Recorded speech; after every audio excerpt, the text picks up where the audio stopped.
One, two, testing. One, two, testing.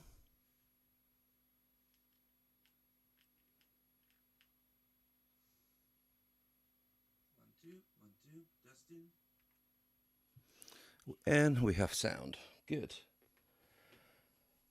Good morning, good evening, good afternoon, good night, good midnight for those who are in the other corners of the world, if any of you. Welcome one more day to Six Oscillators, where guitars and synthesizers collide. What's going on? Not many changes, nothing that you should be worried about. Just make you aware that today is gonna get geeky. Geeky alert, geeky alert. Ooh.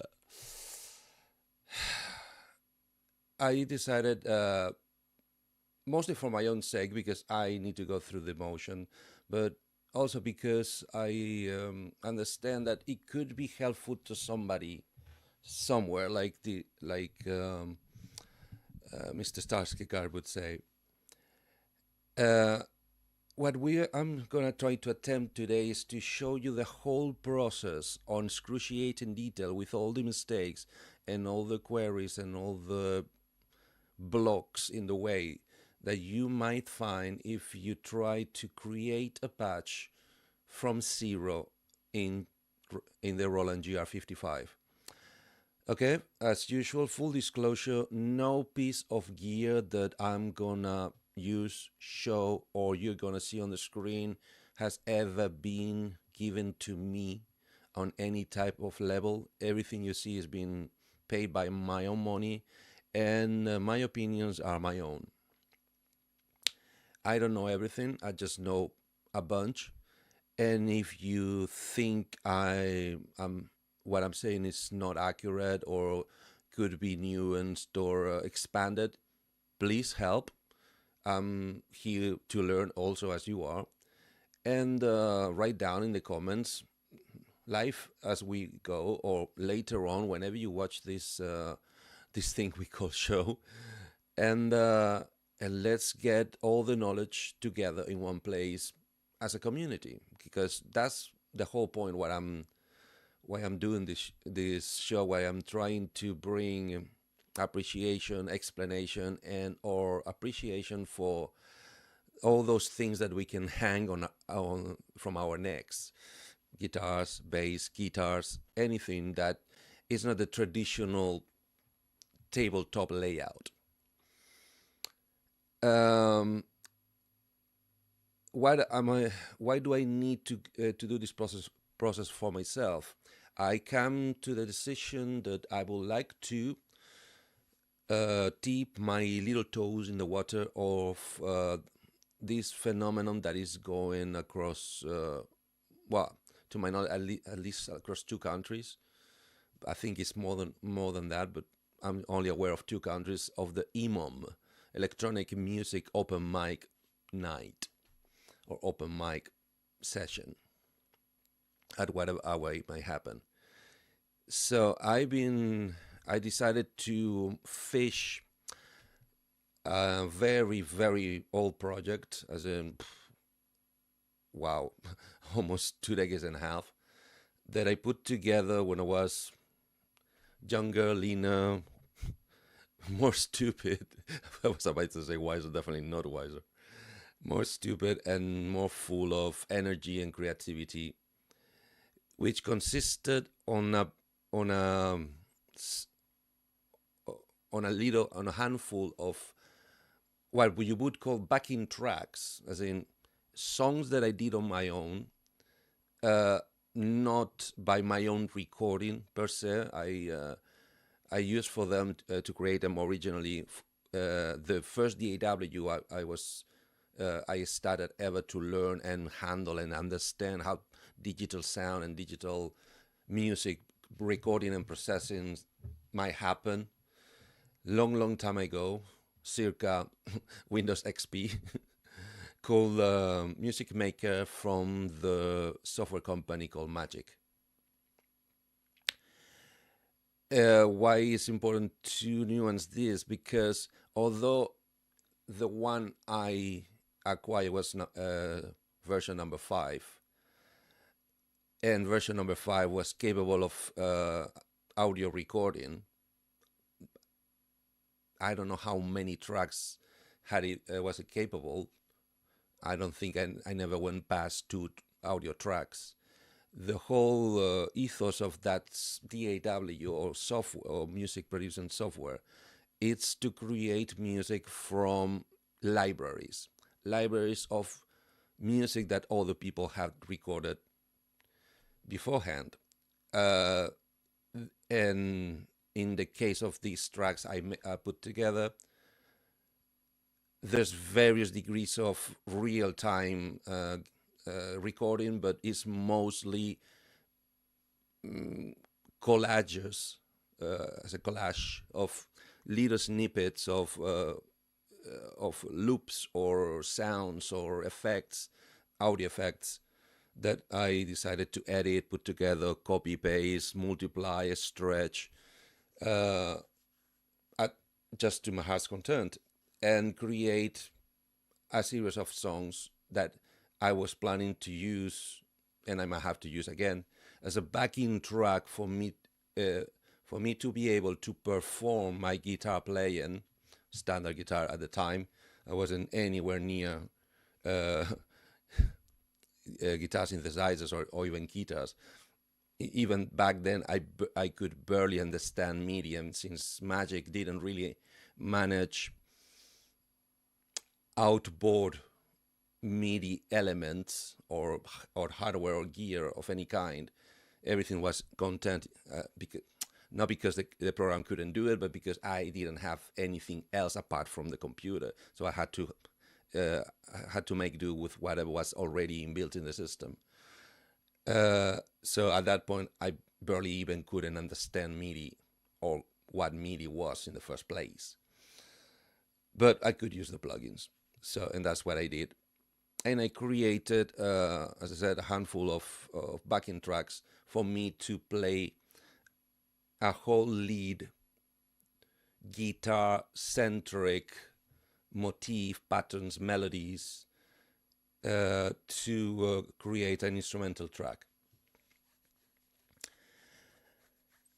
Fast forward to 2025, and I decided that I want to go and try this Emon thing. And because I'm in my area not finding like-minded people uh, neck deep into scenes and electronic music, I had to say, okay, let's go back to the past and start from then, because that's already there. The music is very achievable. I was proud enough of it, and it would be nice to have it a new lease of life, with what I've learned ever since.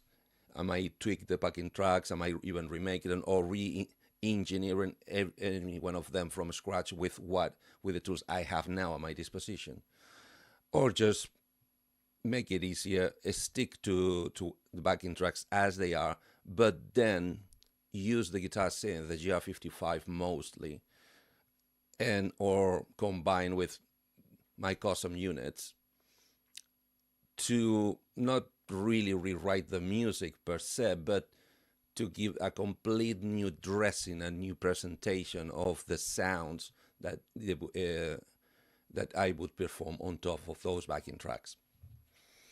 So the exercise I'm going to try to put out today is take one of those backing tracks. I'm going to play them in a second.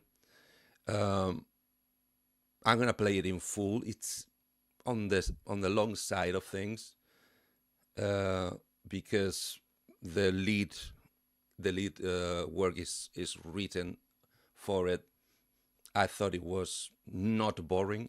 At least it wasn't for me on stage trying to synchronize everything and play everything as perfectly as I could achieve. And then we're gonna try to, from scratch, with the original concepts that I applied when I didn't have any synths whatsoever, just DSP processing, as in effects of many kinds, but no synthesizer per se, not even the custom side. Try to keep that identity, but with completely new approach to sounds and with a bigger amount of sounds to choose from, and trying to explode to the max the capabilities of 55 for live performance.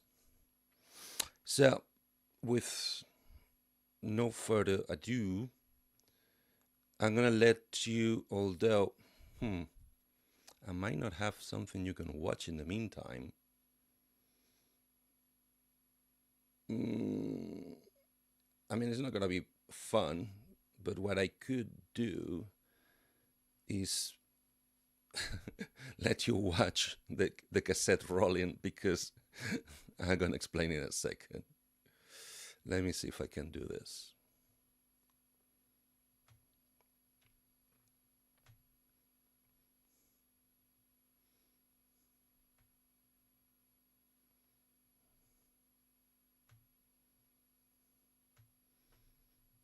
Okay, let's see if I'm not gonna embarrass myself. First of all, I need to get it out of the way. And let me see, what can you see? Cool, let me do this. Ba-ba-bum. Ba-da-bum. That's basically my mixer. You can see my voice in the first channel. And this is the mixer that is controlling the whole sound system. That little pretty picture of a cassette, for all of you that remember what cassette were, music cassette tapes, it's where the file of the song is loaded. So it's kind of entertaining to see the graphs move around and the cassette rolling while you listen, and I start getting ready for what we're gonna do in a second.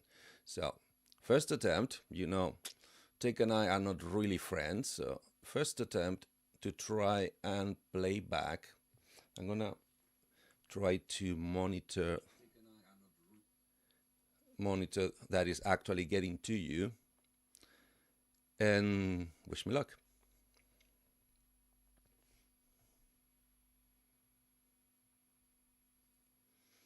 Should be going in.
And that should be enough. I was trying to play back from the top. So yeah, the that's the track, that's the vibe, and that's the fundaments, the pillars where the rest of the guitar work should be nuancing, making textures, harmonies, melodies, leads, all of it on top of that. So let's take this away because we need to go back to our beloved editing software. Otherwise, this task is gonna it not only gets kind of tedious and taxes your mind because of remembering where is anything or everything that you need to tweak, change, or memorize, but also very boring because I would have to be getting in and out of camera to get to the hardware to actually tweak the controls, because it's still not in front of me. It's on my side, and it's completely out of reach from where I'm sitting right now. So let's try to bring back our beloved floorboard, and I'm gonna go for, because it's gonna be important, I'm gonna go for the entire screen because it's gonna be important that we see all the options available. Good.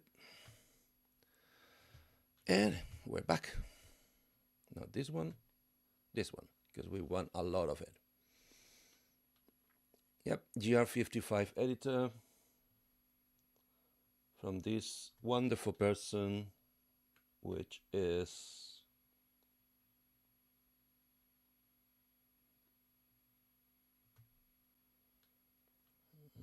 not this one. Where did I put it? I think it's in license. Nope.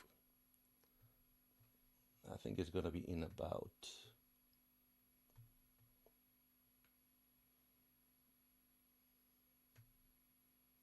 That's the one. So am I sending it out so you people can look at it, check the website, check the name of the author of this software, and if you acquire it, which is totally free to acquire, please send him some love. Send him a couple of bucks of whatever currency you handle, so he can keep updating and upgrading this wonderful software. Without it, GR55 will be almost a curse. So back to it. Sorry, I'm on the wrong screen. It's like when you're one of those house of mirrors where you're seeing yourself. At one point, you don't know if you're gonna be touching your nose or touching somebody else, or you need to touch somebody else to touch yourself. It gets a little confusing. But you know what's the deal with this show. You come here for I hope you come for the information, but just stay for the trend rake. What would it be without the trend rake? So, first thing I would like to do, although this is, as you can see on the red button on, otherwise it would be grayed out. The software now is rehooking, is basically sending me these messages up and down to say, hey, hello, how are you? We're friends. We can talk the same language. What's inside your memory? Let me know it so we can cooperate and work on the same stuff. I think they call it handshake, these computer people.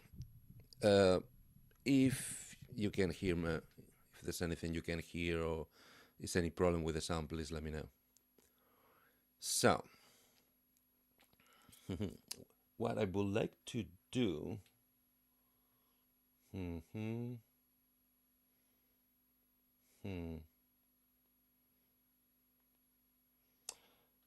want to know if I can initialize the patch. What would it be? No. If anything is gonna be in the tab called master. Master, it's applied only to the patch level. System is applied to the whole hardware unit, as we have explained in other instances. Give me a second, I need to read this. This letter is very small.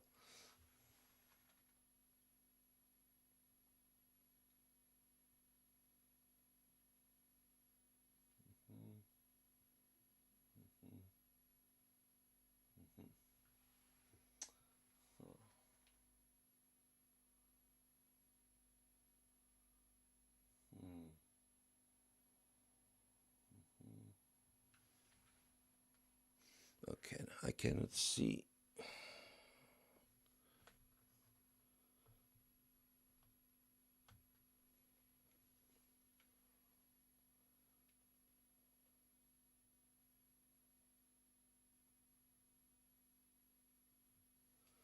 Okay, not here.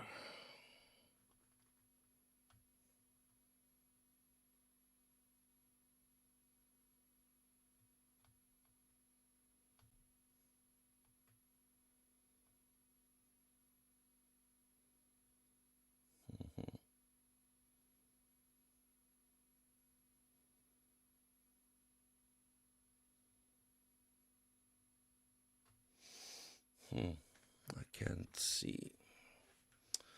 Let me go into full page to see if I can do this a little more comfortable.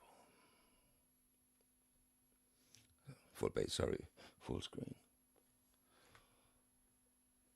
Okay, so let's make it nice and easy. So it's not in master.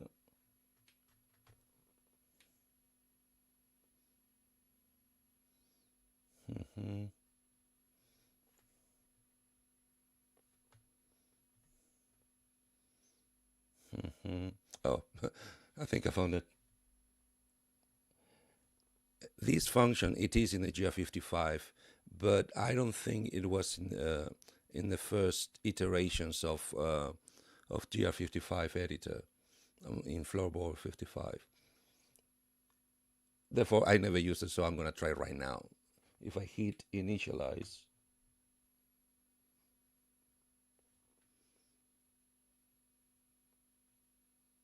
hmm well, it hasn't changed much. Okay. I'm not sure if this hasn't initialized the patch. Yep, I just looked down to the unit, and the screen of the unit is saying init patch. It's still is in the memory in the rhythm memory section, which is kind of funny. So it's basically it has initialized the factory preset, which is interesting. I thought it was impossible. Obviously, when I ask it, if I start tweaking and ask it to save it, it's gonna save it on the user memory location, and I assume it's gonna revert the patch I just initialized to his factory settings, because that's kind of the default operation of the unit, like many other Floor, Bose and Roland units. The minute you change the patch, you ask the unit to change to a different PC number, it would basically delete all the modifications. And once you ask for the same PC number you started with, it will reload all the factories, which can I think burned into an EEPROM, into a ROM chip inside. Good. So now I would like to. Would be nice if I knew how to make the screen reflect this init patch. So if well, first of all, now it says init patch, although it has not changed the name on the PCM units, which could be just a I don't know how to put it, because I don't want to call it glitch. It's not a glitch. It's just something that it hasn't been applied or refined in the editor, not in the unit or the MIDI communication. As I said, good. So let's start with whatever we're not going to be using. Get rid of it just in case it's not actually set down to 0 or none. So I'm going to get rid of the master delay, master chorus, master reverb, noise suppressor module on the guitar effects section, and I'm going to turn on both PCM modules. We'll turn them on later on a specific application. This piece of music, when I wrote it, as I said, I wrote it initially all with, let's call it, one guitar sound, as in standard guitar into amplifier, distortion, compression, normal standard stuff that you would expect from a from a shredding guitar player, with a couple of tweaks on delays and or modulation, but nothing really, because it would get in the way of the performance. With 55, I'm not that limited. I have a bigger variety, and I have all the concepts I like to apply. But for the intro, I still, and for most of the lead work, as in guitar lead, I still would like to have a lead guitar sound. Therefore, that's what I'm going to start with. So I'm going to go to the... Can I move my picture?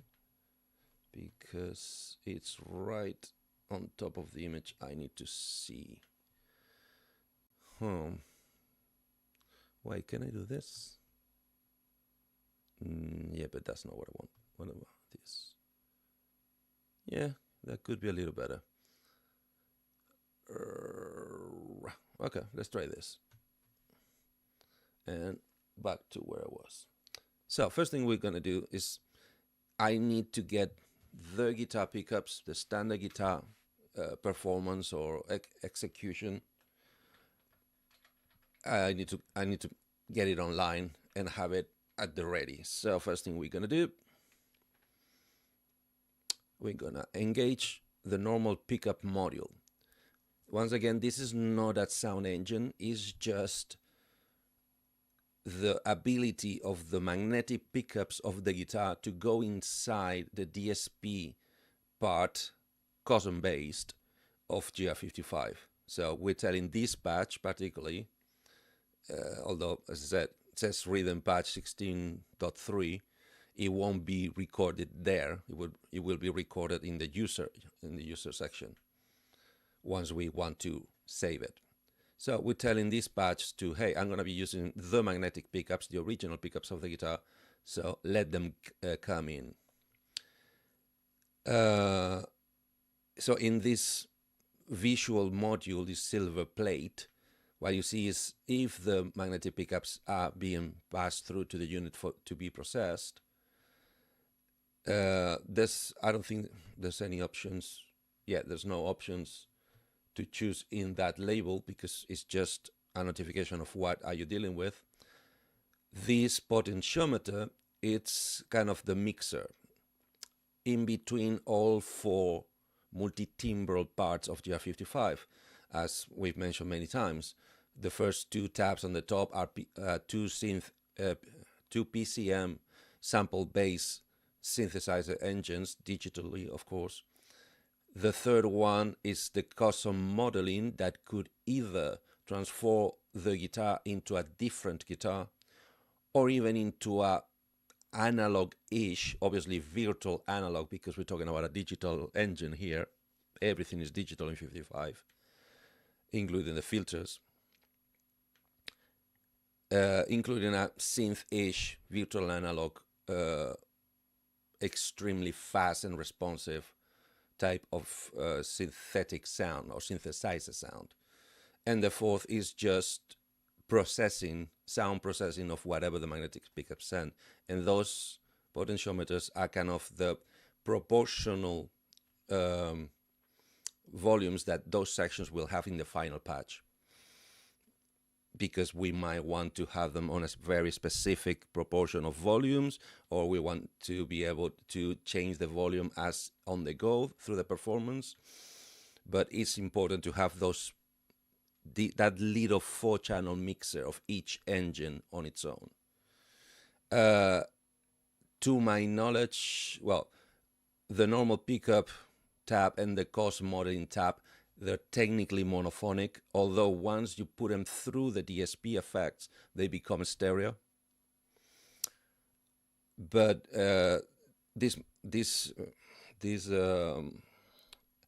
I'm remarking this because, as we mentioned before, one of the three sound outputs that GR55 have in the analog realm, it's called guitar out, and that's a monophonic, high impedance, low line level, more on the or probably is guitar level, because you're still capable of sending that signal straight to other signal processors or guitar processors or amplifiers out of that jack particularly. And that jack could host nothing, the normal pickup, the custom modeling, or custom modeling and normal pickup sound, and or processed, as in I could say the normal pickup sound unprocessed and the custom processed out of one TS, tip sleeve, standard jack, 1/4 inch, to an amplifier or an external mixer for the band or whatever we want. The PCM units cannot be routed to that output. Therefore, by default, the output on stereo mostly out of the left and right outputs of the unit. Cool. So following with still here on the face on the tab, the normal pickup, we have the mixer, and this little window, although it's a parameter that is in fact is a scatter and the multi-effects section of GR55, not so much on the input, let's call it engine of the magnetic pickups, being set in this little window this way becomes extremely easy to understand and extremely easy to manage. Basically, this controls which one of the two DSP effects, digital effects processing, sound processing paths are we going to use for the magnetic pickup sound. At the moment, if you can stretch a little bit your imagination, you can see out of the normal pickup, if you can follow my pointer, there's a yellow, at least I see it as yellow. It's yellow greenish, but it's more yellow than the bar, the one on his right, which is actually green. It's a yellow line that goes all the way up and to the right, and then goes down, which is kind of the confusing part, goes down into the multi-effects, which is kind of a wildcard effects processing chipset, let's call it that way. And in parallel, it would go to then to the delay, to the master delay, master chorus, master reverb, which all three in series will go first through the master EQ before leaving GR55. That is if you choose to output the magnetic pickup.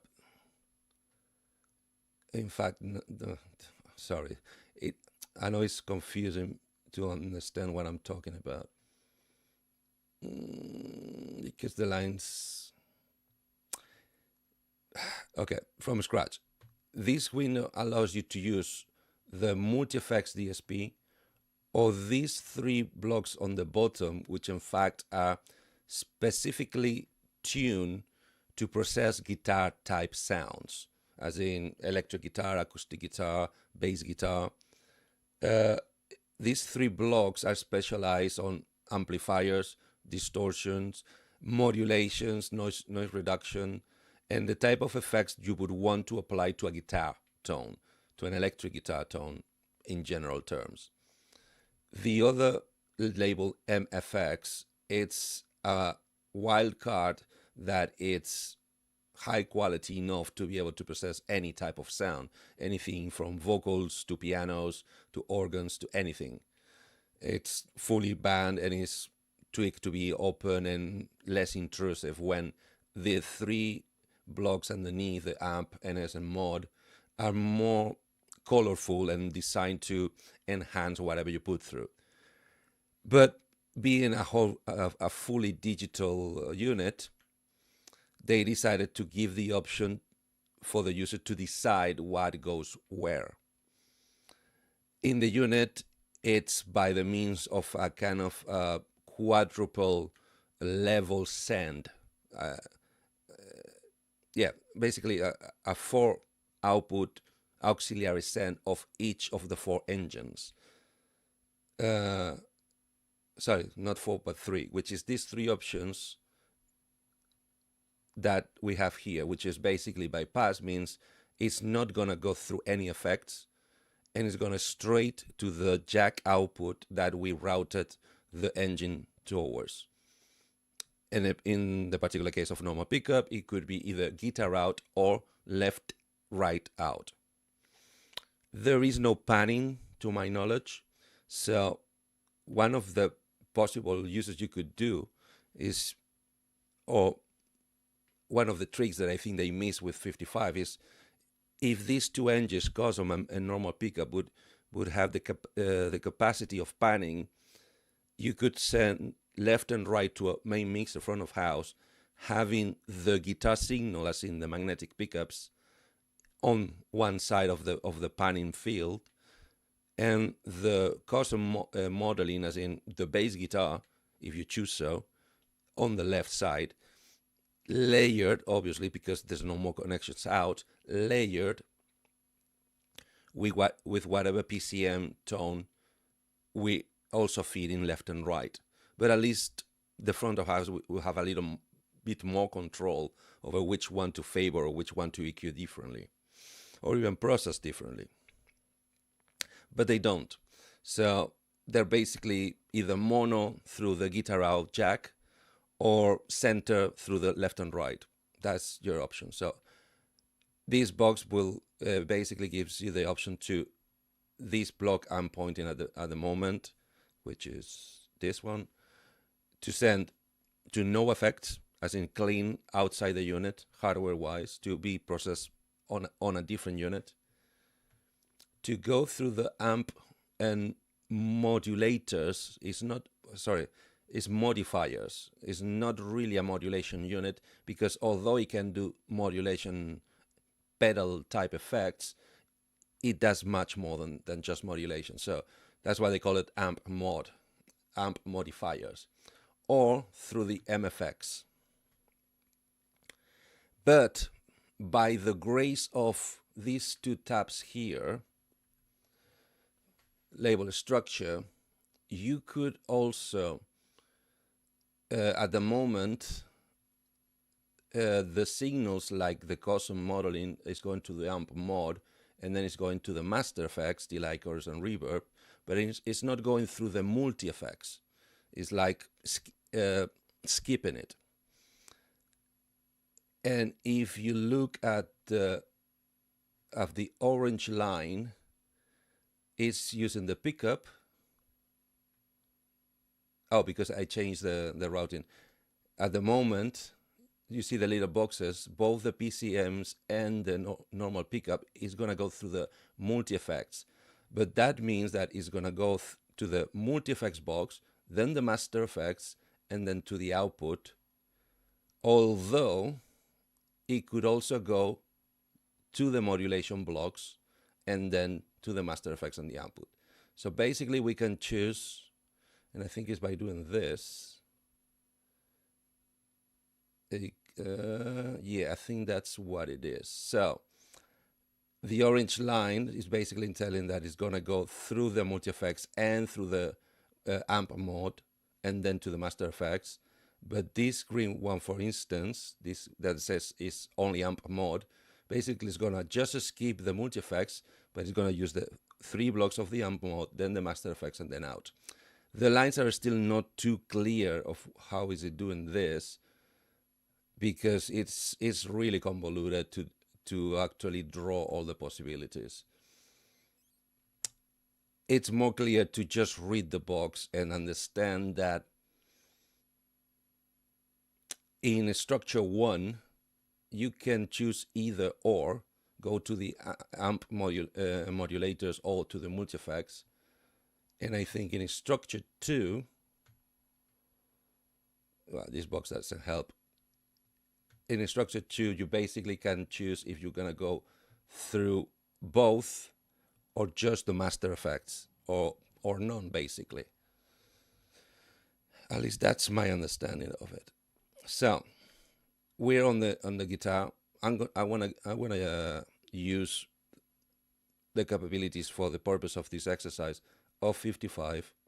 Therefore, I want to go through the amp modulations first. That's gonna be my first sound target. But I don't think I want to use the multi-effects, although I can change my mind and change it later on. There's also a very small possibility that you could even do this structure switch through one of the external MIDI controllers. Sorry, external or internal, through basically a CC message, because the CC grid is really extensive, even more for the effect side, because they know they can't do much with other size of the other engines. So once again, normal pickup, let's call it full volume or half volume, and following technically should go first to the block called amp. This block we're going to open here. First of all, let's start it.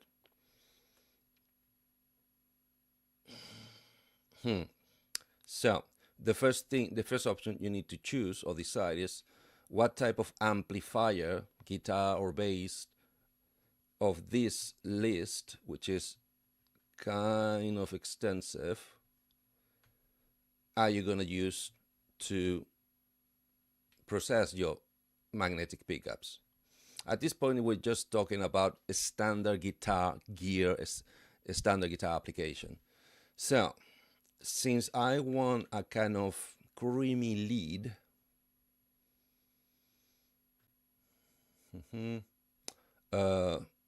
Boss Clean, JC Clean, obviously it's talking about the JC120, the Roland Jazz Chorus 120 watts amplifier, or variations of it. As I said, full range is meant to be a totally transparent amplifier that would not color the original signal. Is totally clean with little to no breakup. Then all the traditionals, twin reverb. I need to read the manual for these acclarations in the brackets, because I'm not sure what TW stands for. Although it could be tweed, okay? Yeah, it could be tweed, clean, which is also a little, usually a little raspy, as in clean, twin, reverb, tweed era. Boss grunge. If anybody has any experience with Boss GT units, that's mostly the same of what we're dealing here with. It's that type of sounds, that type of references, that type of lingo. But I'm gonna give it a try. For instance, BG. I'm gonna go on a limb and guess, which I'm not totally sure, that maybe it's referring to a Bogner, hopefully the Ecstasy. MS, I know for sure they're Marshalls. Also the year plates confirm it, and the one this reference 1 and 1+2 is talking about the inputs in the two, mostly in the 4 input type vintage Marshalls, that you can plug your guitar in one input and then bridge the signal to the second input. That's what it's talking about the level of gain you're going to start with, if it's just using just the connection 1 or the connection 1 and 2, which usually gave you more signal, more gain, or easier distorting the power amp by boosting the original signal. Marshall high gain, I assume is going to be something around JCM 800 or 900. MS Scoop must be the 900 if high gain is sounding like an 800. Obviously R-Fire, we're talking Mesa Boogie rectifiers, vintage, modern, clean, lead, crunch, and clean. Sorry, not T-amp. I'm gonna go with no clue. Mr. Soldano is back, the father of high gain, so has to be there.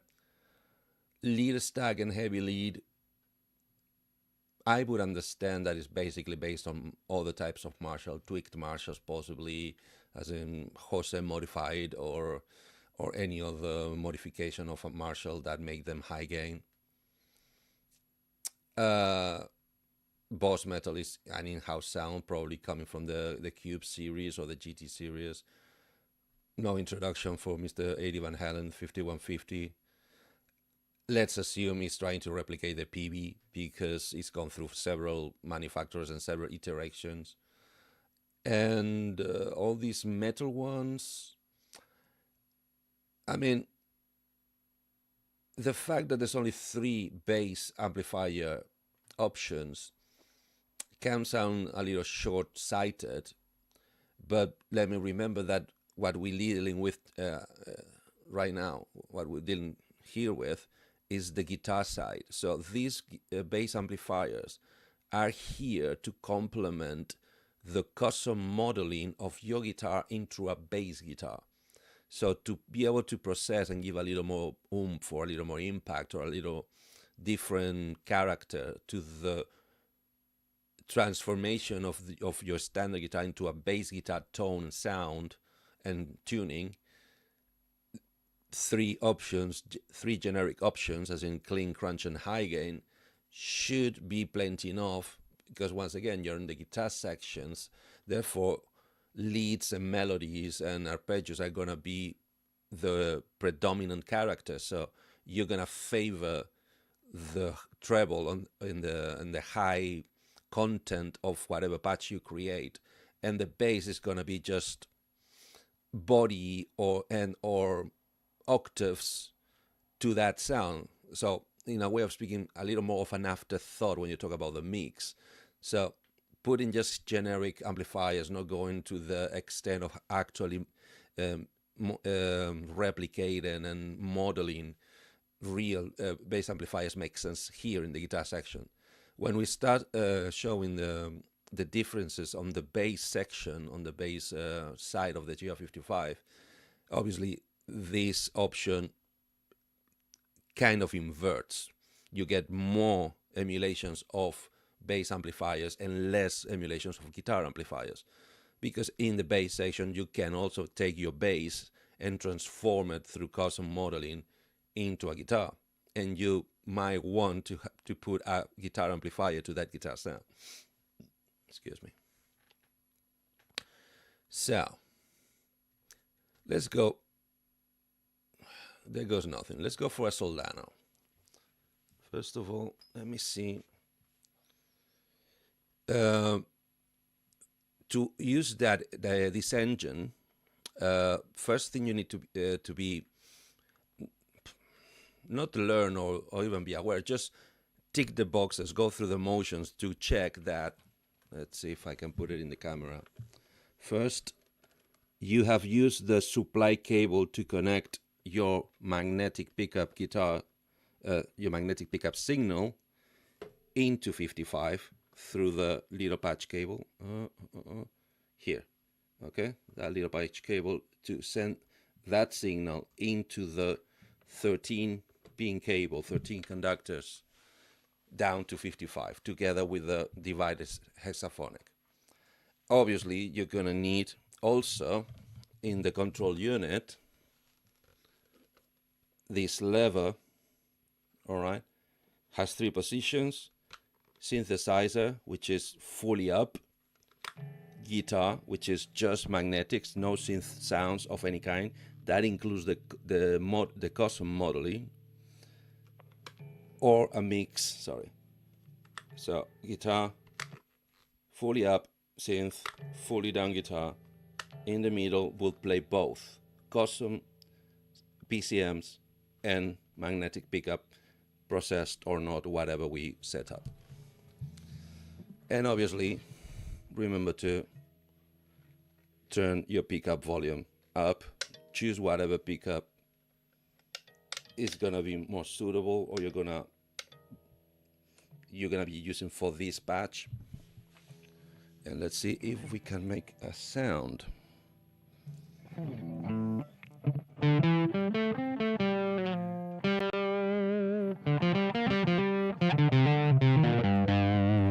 Let me see how quiet this is.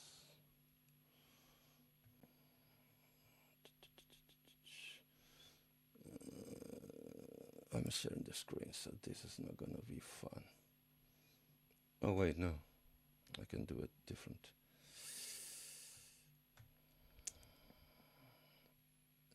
Sadly, I cannot hear what is it coming, how much guitar is coming out. So I'm just gonna try to read it.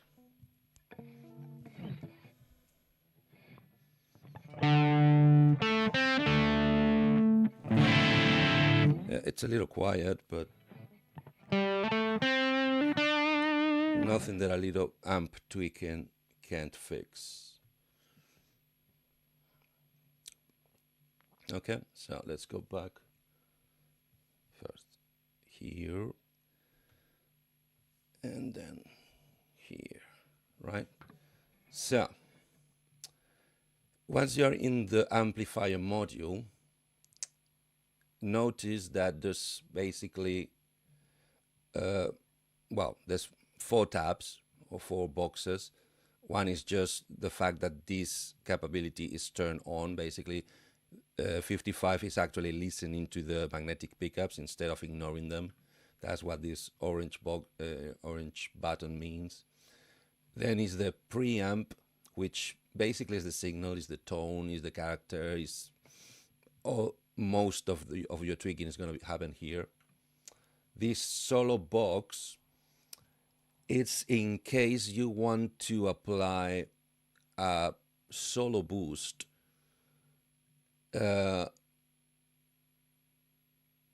either by switching on a foot stomp or the rocking pedal switch of the 55 or any external PC messages.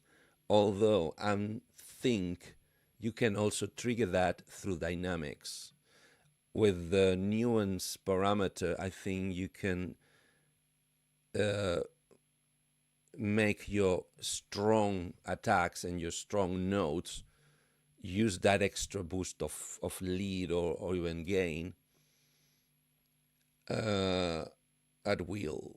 But let's stick to what I know for sure. You can assign it to a stomp pedal to be able to stomp on that pedal and be able to get up 10, 9, 10, I think it's 12 dB tops of signal boost for an actual lead on top of everything you're playing. And finally, which is in my opinion, the neatest side of the custom modeling is the speaker section, which not only is gonna give you a somewhat extensive. Yeah, I think it's pretty extensive. It's not as much as the specific modeling units that even Boss or Roland have, and definitely no comparison to any IR loader capable modeling unit on the market at the moment. But as a first try of the technology to see how does this work, I think is extensive enough. Also, it's gonna help you to model the microphone that you virtually are gonna apply to that speaker to send that signal to the mixer. Because as soon as Line 6 proved everybody, and all the modeling pioneers after Line 6 corroborate, creating a preamp that can do whatever you please, it's extremely easy. Creating a preamp alone that will sound as pleasant, fun, and responsive as a full hardware amplifier is almost impossible. But it becomes way, way more achievable the minute you apply a second, let's call it frequency dependent equalizer, which is what we call speaker emulation. Because one of the funny things about a magnetic speaker on a dynamic speaker on any sound system is that they don't perform linearly. They behave differently depending on dynamics and depending on the frequency. Therefore, creating a very, very complex profile of equalization to be applied to the preamp. This unit doesn't talk about power amps it doesn't make any distinction about power amp and preamp, and it uses both almost as they were no difference in between those two hardware parts. So we're not really going to talk about the things you could change or tweak on the power amp of whatever amplifier you choose. That's why they omit it. But they go on to, because it's really easy, and IR technology is based on the fact that you not only mic in a amplifier, which is a preamp and a power amplifier, through a speaker, which is a type of frequency dependent equalization slash filter, but also through a microphone to be able to send that signal into the recording hardware.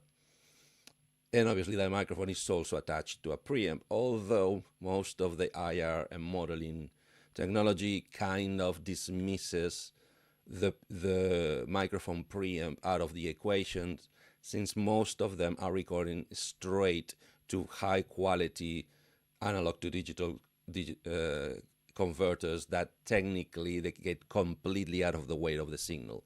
They add no coloring, no personality whatsoever, at least in theory. People with very extreme fine-tuned ears say they can hear the difference. Personally, I don't. Not in the digital versions of real life on one single pair of speakers with not much in between.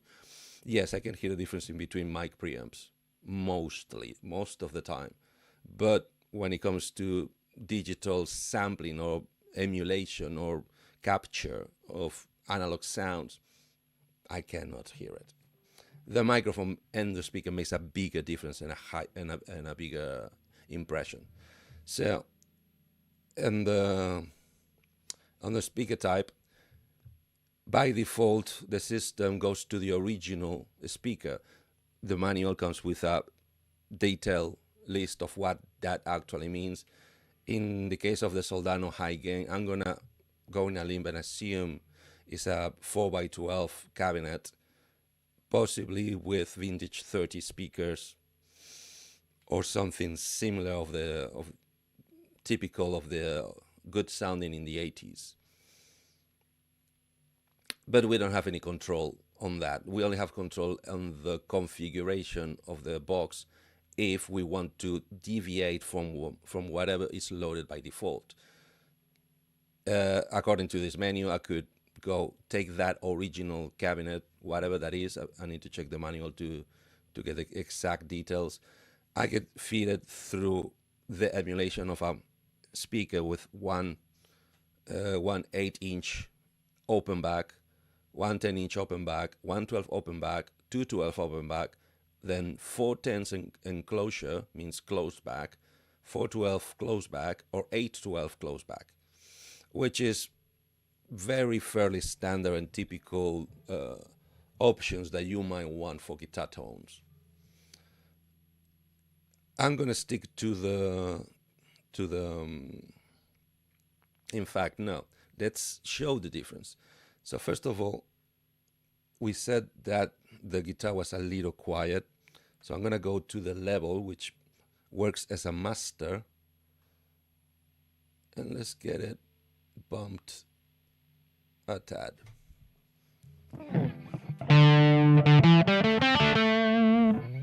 A little bit more. Let's get to 80. It doesn't help that my hearing is damaged, and therefore I want.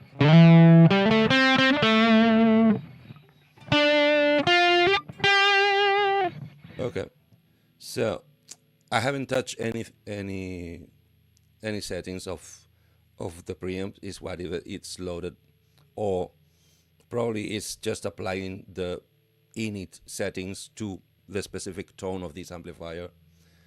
But if this is the sound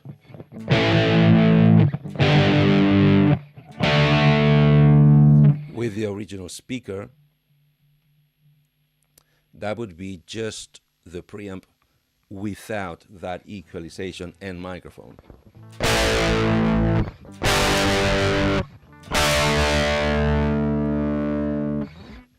And that's exactly why we use speaker emulations, because the difference is impressive. It becomes smoother, it becomes more coherent, it becomes more pleasant to use. Unless you're actually looking to program something that is not conventional and totally unpleasant to hear, which is always an option. That's why they give you the option to even turn it off. Or just because you might want, remember that guitar output jack on the back of the 55, you might want to, yes, use the preamp for many reasons, as in recallability, patchability, just presets, for preset's sake. But you still want to be able to send that signal to an external power amp with an external speaker, and you don't want both filters, both equalization curves, the digital, the virtual, and the physical, fighting each other. So you just turn off the speaker emulation in the patch, and whenever you turn on the patch, route it through that jack would send it to the amplifier, and the amplifier's speakers will make the soothing of the tone. That's why there's an off option mostly. Also to allow for you to choose whatever is more suitable for your song, but it's mostly for that second case. So, and on the speaker, as I said, it's also the mic you're going to be using to put to that speaker to convert that mechanical signal into electric signal to send to the mixer, all being digitally on a virtual realm like this one. And we got the infamous Shure SM57, Sennheiser MD421, AKG C451, Neumann U87, which I've heard is a very pricey one, condensers, and a flat response microphone, which technically it's unreal. It's unreal. It's not possible. No microphone ever manufactured is totally flat response. But for the grace of the digital magic, they can extrapolate through the custom technology what would be the sound of a microphone who had no personal sound. That's why they give you a flat response in case you just want to hear the speaker but still want it on a mic'd dynamic in a way, because also that the microphone you apply to the speaker, the type of microphone, if it's dynamic or condenser, is also gonna slightly change the performance, the dynamic performance of your playing. 5 options might seem not too many, but when you combine it with the microphone distance to the center of the cone, each speaker cabinet is comprised of either 1, 2, or 4 speaker cones, speaker devices. The magnet with the paper, with the moving paper in the coil. It's well known in recording environments that the position of the microphone in reference with the actual physics of the cone of the vibrating device will change slightly and very, very subtly the sound and tone of the resulting recording. Obviously, because this is not the target of this unit. It's not the flagship emulation unit. They decided to downsize all the possible positions of the microphones, including microphone angle towards the cone, into 2 options. Off mic, on mic is either on axis, means that the speaker and the microphone are facing each other. the speaker diaphragm and the microphone diaphragm are parallel, or off-axis means that instead of facing each other, the microphone looks kind of at one of the walls, one of the conical walls of the speaker. Therefore, it's not perceiving the center, the dust cap of the speaker, but the actual vibration of the cone, which makes the sound noticeably sweeter and a little bassier, not so trebly and harsh. Obviously, as I said, they only offer two options because they want you to buy the Boss emulation unit who has all the other options, or even just a gradation, a linear parameter to set up either the angle and or proximity, but also on axis or off axis of the microphone. As I said, this section here is to help you improve what you have, but not to be the final unit that will do everything, because obviously they want you to sell you the specialized units on top of it. And as I said, as in proximity, this mic position here, I think is the distance between the dust cap center and the edge of the speaker. As in, if it's facing forward, how closer to the center the speaker is going to be positioned, or how close to the edge, to the ring of the speaker, the microphone. And because the on mic, off mic is on axis or off axis. And the mic level is kind of an attenuation capability if by any means you want to mix the first sound I play, the second sound I play, this dry no speaker one. If you want to mix this with this, all you have to do is come to the mic level and attenuate the microphone, the speaker signal.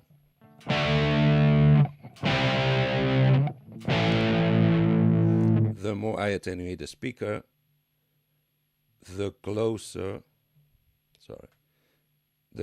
I get to the no speaker setting. And it also gets quieter.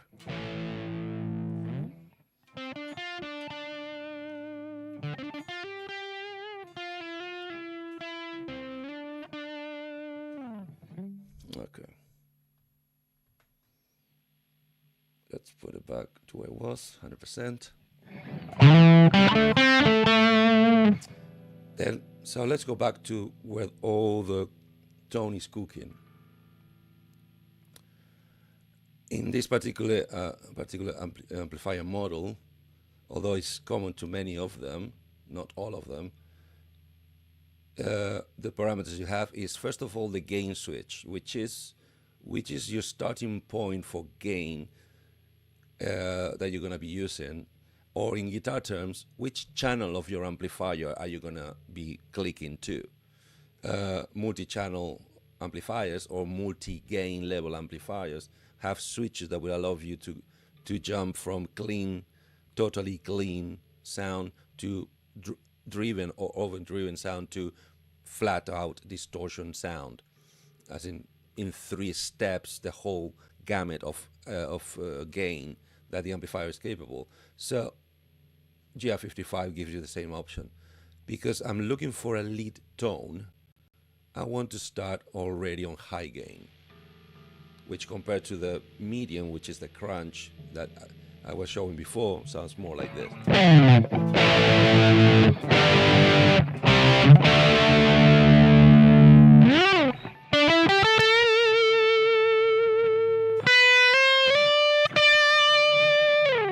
Okay.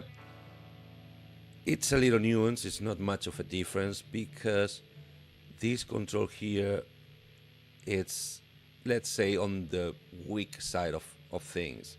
It's not really high.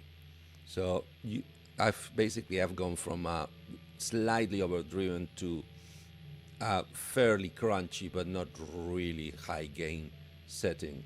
For that, I'm gonna need to crank the gain at least 20 spots. Let's see if I can reach 25, 75, 74.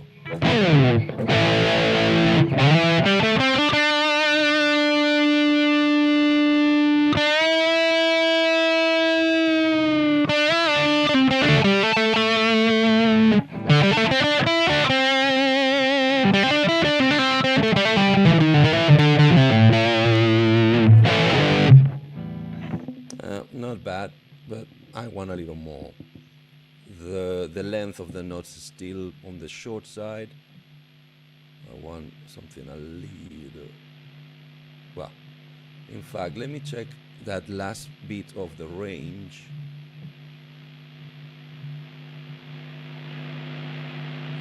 Okay, basically goes insane.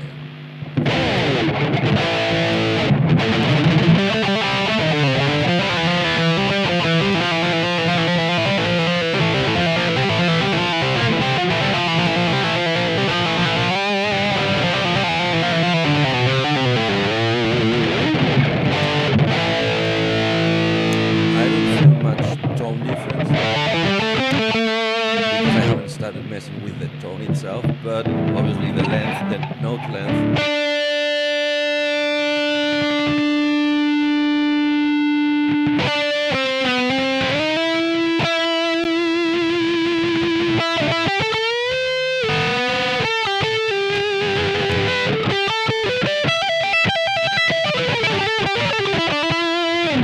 And the ease of playability, it's greatly enhanced. So, even if you don't know, basically bass is a low pass kind of filter or boost. Middle is kind of a band pass boost. Treble is a high pass boost. And presence, I've never really understood what does presence do. I know that it works more on the power amp section of the tube amplifiers, and it makes everything brighter and harsher. So, for clarity's sake, I'm gonna give it a fair dose of it. Also, we'll make it slightly louder because the higher mid-range and treble content it's increased, so it sounds louder. It's not really that much louder.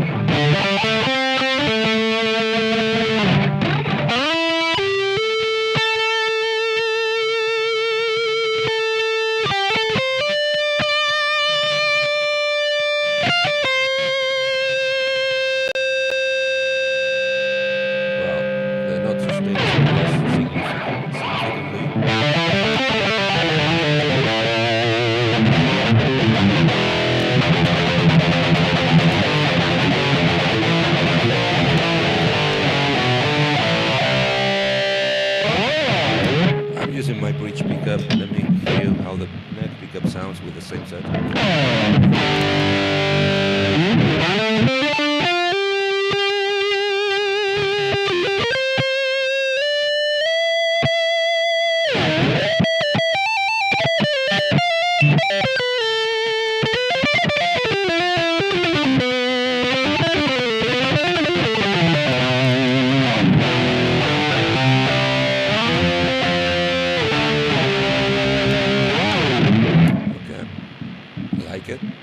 Because I'm working on headphones, I don't really have air and decibels and a physical interaction between the strings, the pickup and the amplifier. You're always gonna be pushed or create a tendency to exaggerate the gain to make your playing easier and more fluid. Let's go back to the bridge. I'm gonna get a little more presence, which is gonna boost my middles. I'm gonna just a tad of treble because my target is to use the neck pickup mostly. I want a nice chunk of middle to be even more vocal or long.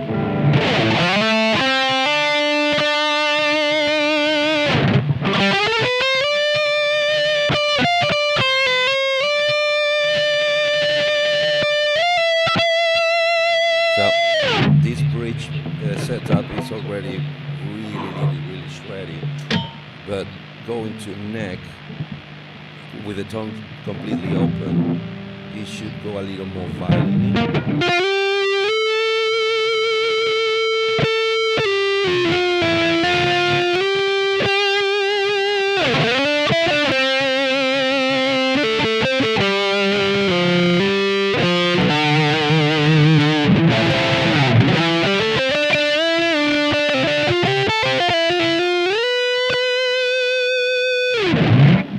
Nice lead.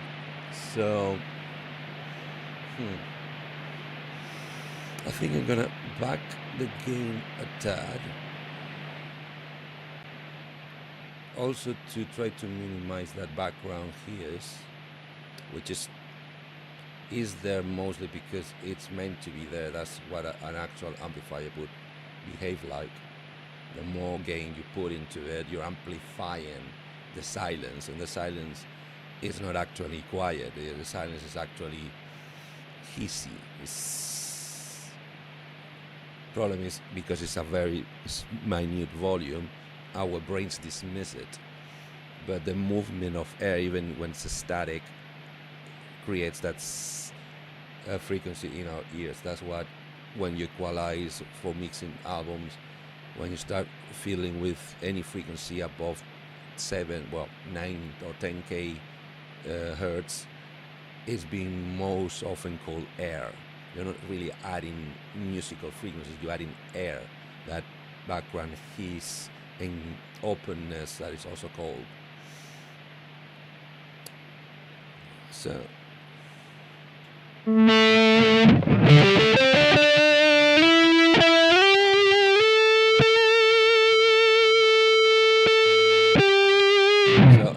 I just backed up the gain. Let me compensate by cranking the level, which technically should behave like on an amplifier, cranking the amp instead of cranking the gain.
Still a little muddy, so one notch more middle,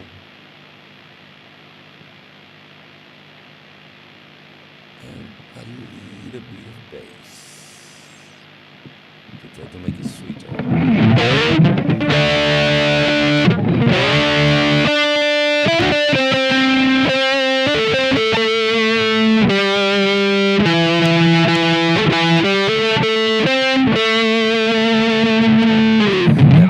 My playing is a little bit off because I'm fighting a severe delay between what I'm hearing from the unit and what I'm actually moving my fingers towards.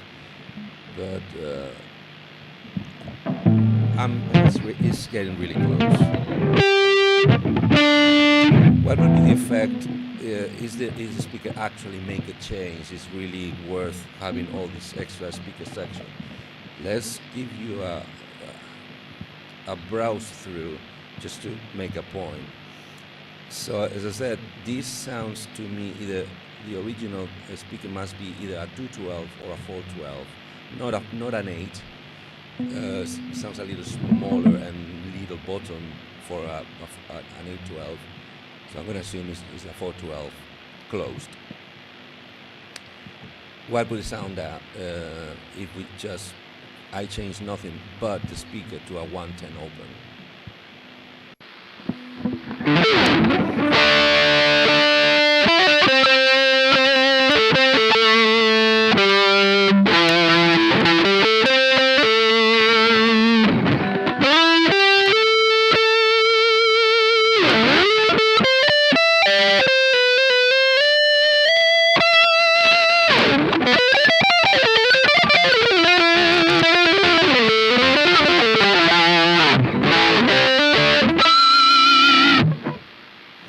That's one. That is, once again, we're talking just about comparatively changes, not, by no means I'm saying that these emulations are bang on how the original hardware they're claiming to replicate would actually sound like.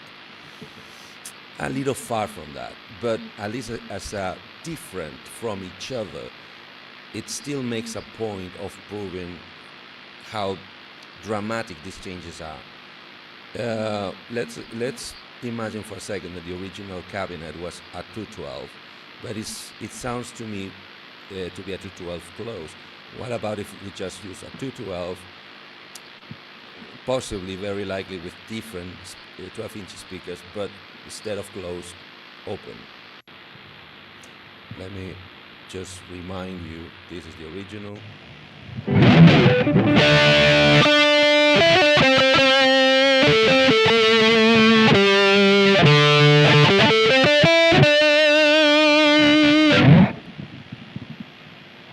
What about a 212 open?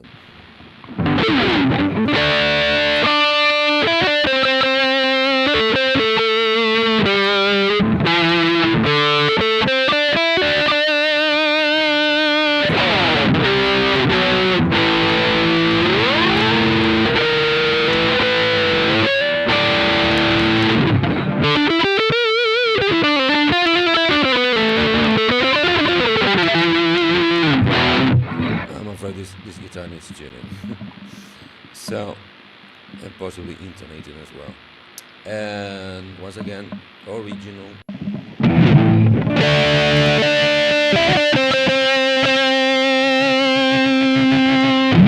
Remember, I'm not changing anything on the guitar. I'm still on the same pickup, same settings. Let's go all the way up to full stack 812 close, which just by the background noise, it seems like it's gonna be exactly this one.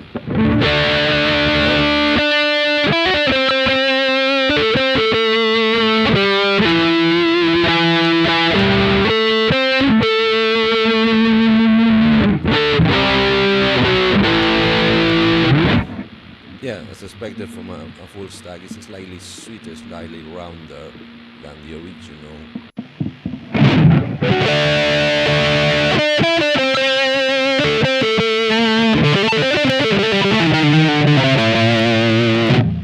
Which to me is a little clearer, a little more useful.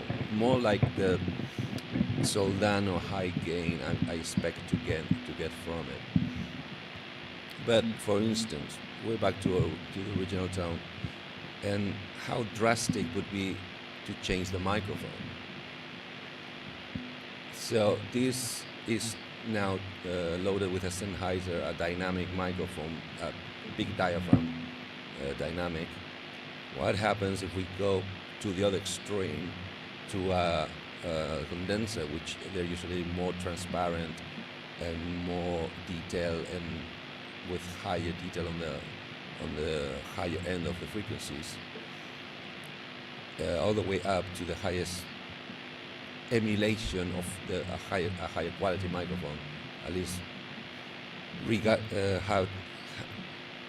had in better regard in every studio, which is the Newman U87. No other changes, nothing else has changed, just the microphone.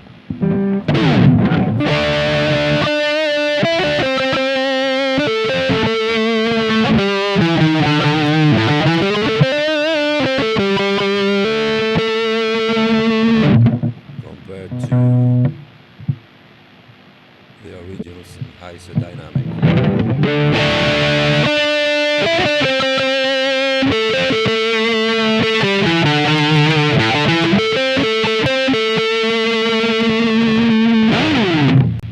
In fact, to my taste, this dynamic sounds clearer and more nuanced than the U87, possibly because I made the mistake of dismissing that possibly the Newman U87 originally was a tube microphone. It's still very clear, still very nuanced, but it's a little softer in the attack, softer in the higher frequencies. It's not as harsh. But let's go flat. That's gonna shoot. Yeah, I can hear in the background noise already. That's gonna be a big change.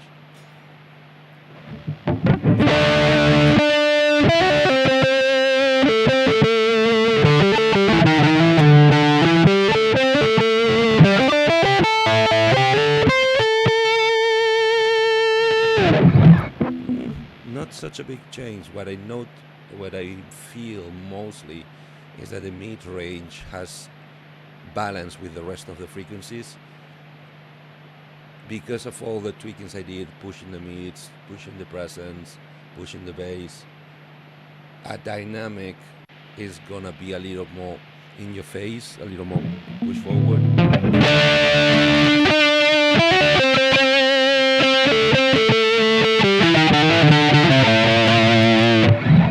When the flat is just gonna be even.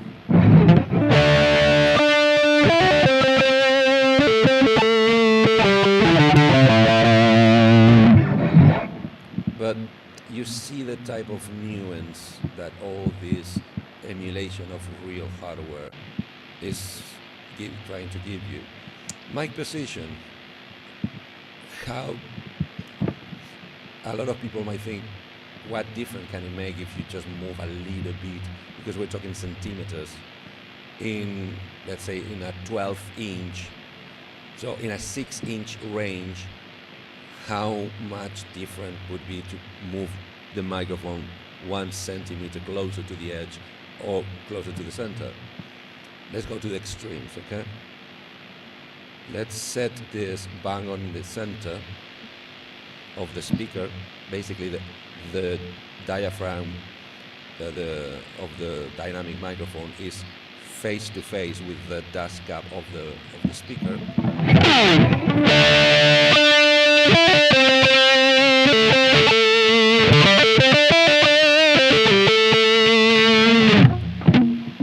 Or compared to 6 inches, let's say, to the right.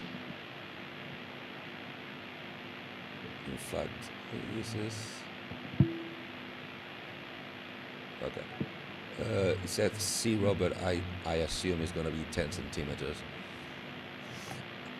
The measurements on the screen are not really correlation to physical measurements. I think it's just this potentiometer is marked from 1 to 10, but called centimeters.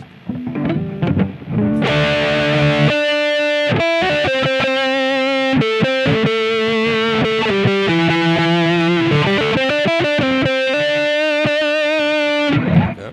Opposed to dead center.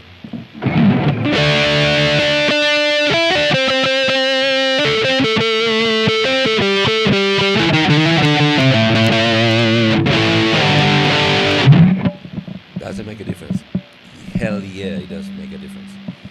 Is a difference you might care or might be useful to you? That's for you to decide. So let's put it back. In fact, I'm gonna put it to 6. I think it was on 5, if I can remember. And to make it even more my point because I want it sweeter. So I'm gonna put it to 7. Give me a second.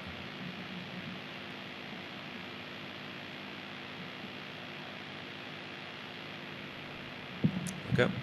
And when I get on the neck pickup, don't open.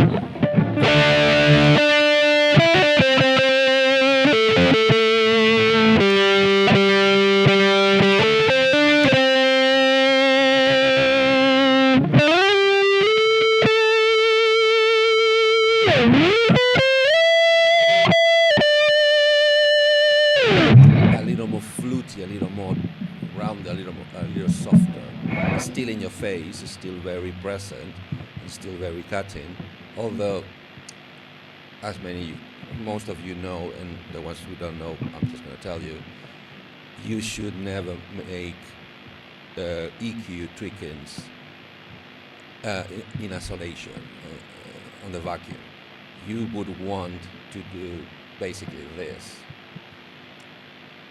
If I go, because I'm showing, if I go and do this, and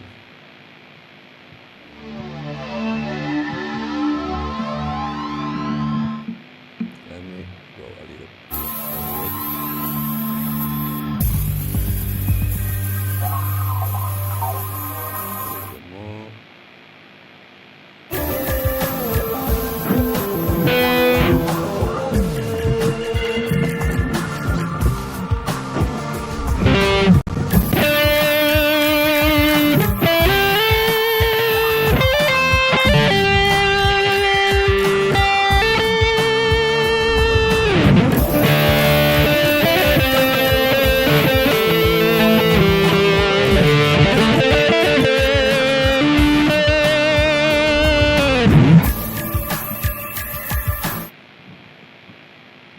Because I know how these things translate later when it's live and when you actually mix it, and obviously we haven't finished.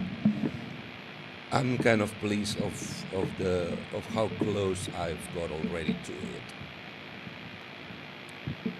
So these, for instance, could be my bass guitar tone for this. First tweak I want to do is, because I don't really like this background, totally normal emulation of what an amplifier background noise should do, I'm going to engage the noise reduction block in this chain, and makes everything so much better. We only have threshold, as in at one point it will switch off the signal, and how long would it take as a release control, how long would it take after the signal is gone back to the threshold level to keep the gate open before closing. So first of all, if I let go my hands, I get a totally workable level of noise.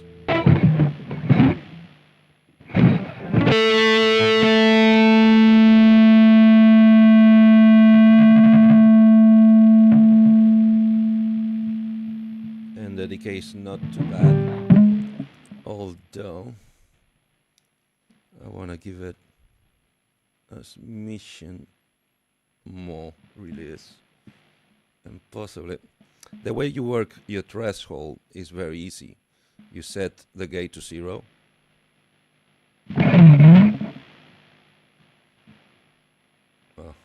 Unless this control works opposite. Yeah. No, it works as I intended. So the higher the number, see, at 0 is mostly letting all the background through. Okay. And then it starts scrolling up until the noise starts or disappears completely.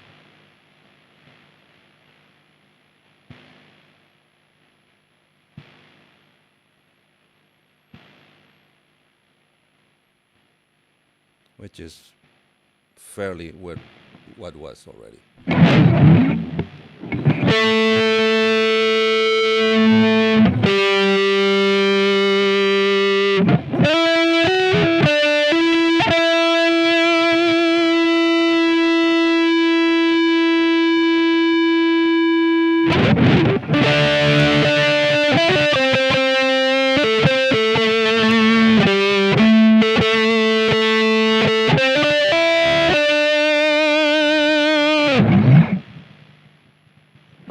I'm kind of happy.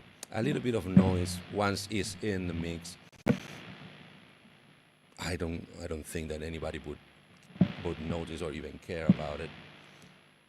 Because if you make it too drastic and you want to be dynamic and nuanced, the noise gate might start fighting you back. For instance, your long notes will get chopped off before they are meant to, before you stop playing them, because he thinks that he waited already, you've gone below the dynamic threshold, the sound level threshold, and he's waited enough as you told him to wait.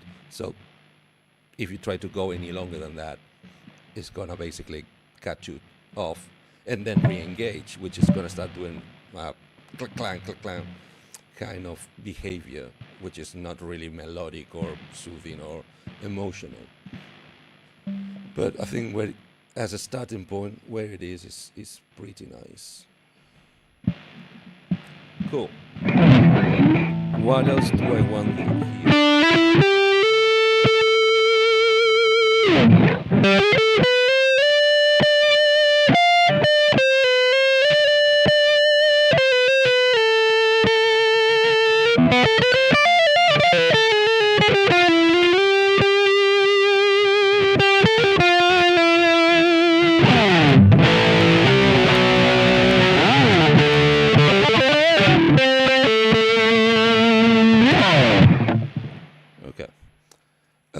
Obviously, I'm going to want reverb, so I'm gonna start kind of tentatively or timidly by using the master reverb, because as we said at the beginning, following this green line, I send the normal pickup to the amp block, the noise reduction block, the modifier block, mostly because I can think of something I would like to apply right now there, something specifically. And just for the sake of it, let's see what are my options. So I got more distortion if I need it, although that's kind of misleading because I'm not sure if that distortion would be after the amplifier, or it would be placed virtually before the gain in the amp. I'm not sure about that. The manual would say so. So compression, this could be helpful. I might think about that. Limiter, not really, because my dynamics, because of the amount of shear gain and distortion, my dynamics are already pretty controlled, so I don't really need a limiter. Octave, yeah, but not all the time. Flanger, phaser first, flanger and tremolo. Tremolo definitely not, at least not at first. Phaser and flanger possibly, but my biggest problem is these blocks, it's either or. I cannot choose more than one of them, so I need to be very careful what I choose for this block. Rotary speaker, Univibe, which is a digital emulation of analog emulation of a rotary speaker, basically. I think it's through phasing, a kind of complex type of phasing through photocells, photoresistors. Panner, that would be fun, but once again, if I have to sacrifice something else, it wouldn't be. A different type of delay, because the master reverb block can be set to a standard reverb or delay. kind of generic master type delays. Chorus or equalizer. I think it's a 2-cut equalizer. If I open the block. No, it's a multi-cut. It's a semi-parametric. Cool. But obviously it's a semi-parametric that could have a completely opposite curve to the master EQ at the end of the chain. If I want to boost or cut or remove something from the signal that I don't really like, I can go and be a little surgical with that. But once again, it's either or, so I need to think it twice, give it a big time thinking. So what I really want, I wanna have, it's some ambience, some reverb, and I can't foresee any problem with giving the same reverb to all of the sounds I'm gonna be using through this song, or at least in this patch. So let's go for this, for the reverb block. As every other thing in 55, first thing we need to do is to turn it on. Okay, so the master reverb is gonna be now on. And then is to choose what type of ambience. I want ambience, room, hall, or plate.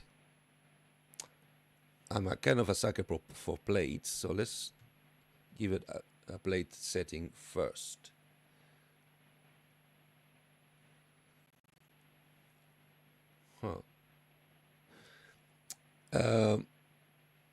Okay, let's get the send levels later, because the way you look in this screen is a little confusing.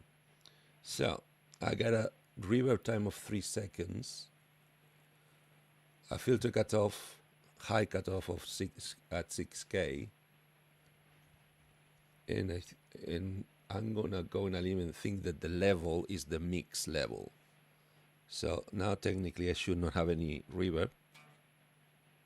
Let's turn on the guitar first. Yep, dry as dry can be.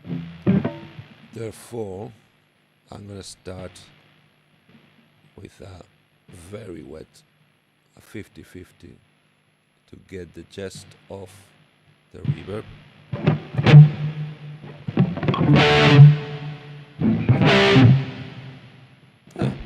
A little dry.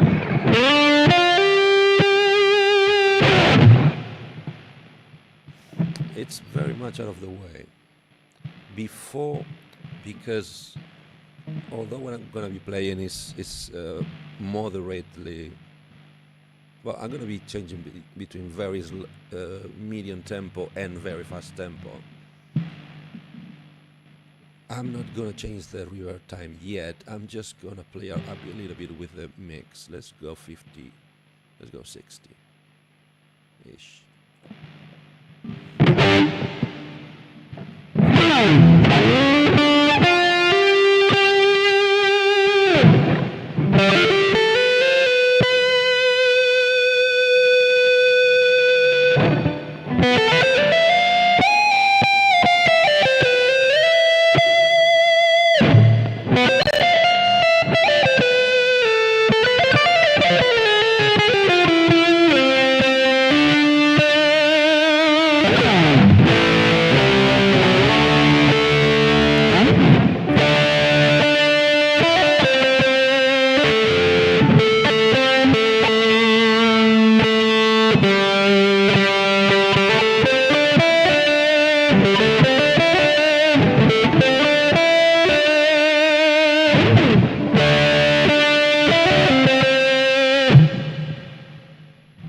I'm a sucker for reverb, so even a tad more.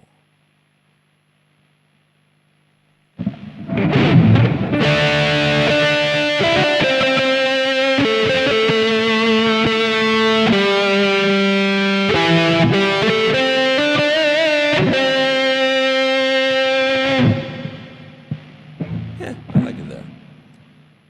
Do I want a little brighter? Let me hear it first. Let's go to 7K. Okay. Goes straight to 8. Interesting. I like it better.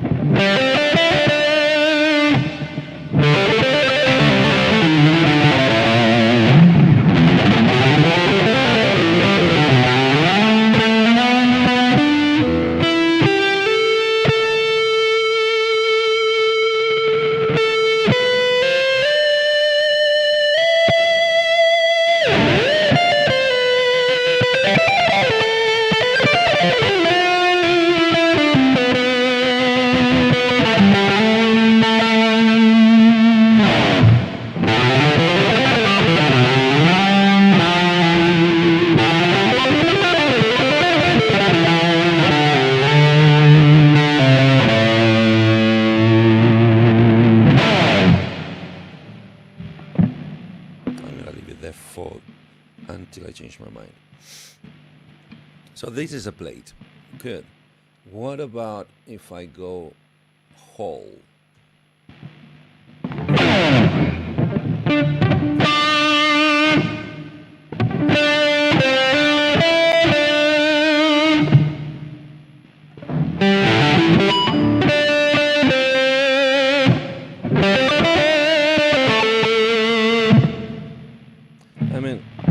A couple of vintage Yamaha rack units, SPX units. I have Korg units. I have Vox units, emulation of reverb. I have Tiffs Electronics pedal versions of their rack algorithms. This is a reverb that to me is nothing to write home about. Is for a physical space is really unimpressive. A little too tame. It will ask me to make it way longer and way more wet, or I don't know. Not my favorite. Let's call ambience. Let's see what they call ambience. Same settings, nothing changed.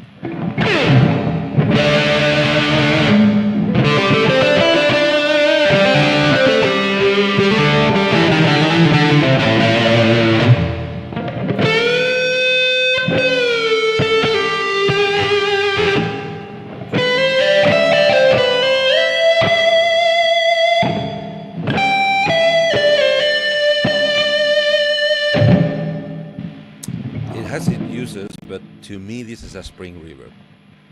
That at the end of the tail of the reverb is what I associate with a spring reverb. So I think I'm going back to plate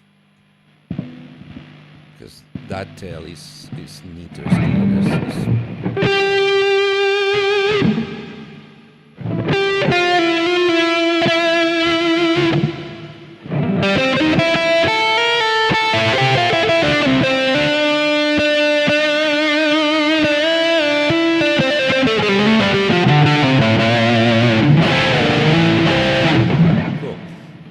Let's explain this this fifth tab.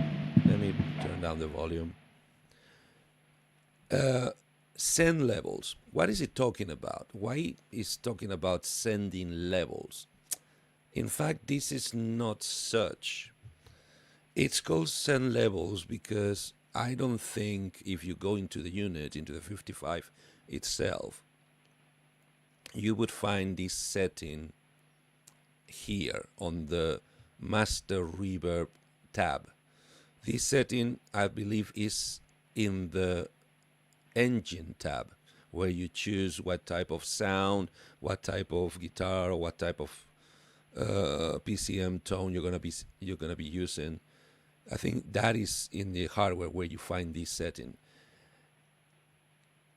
So here in the reverb, it shouldn't say send level, it should say receive level, because what is really talking is how much signal from those three sources is coming to the reverb.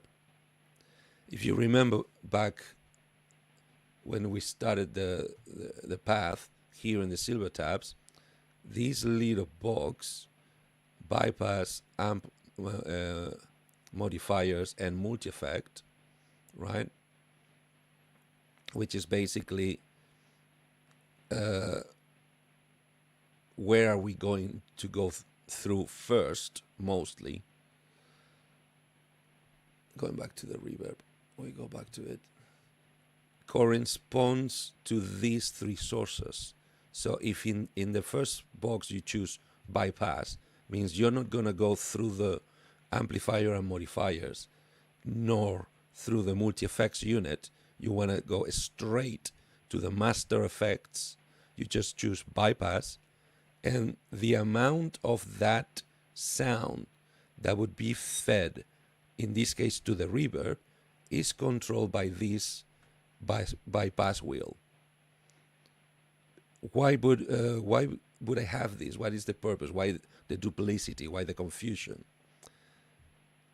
Let's say that in one patch I want to not use any special effects.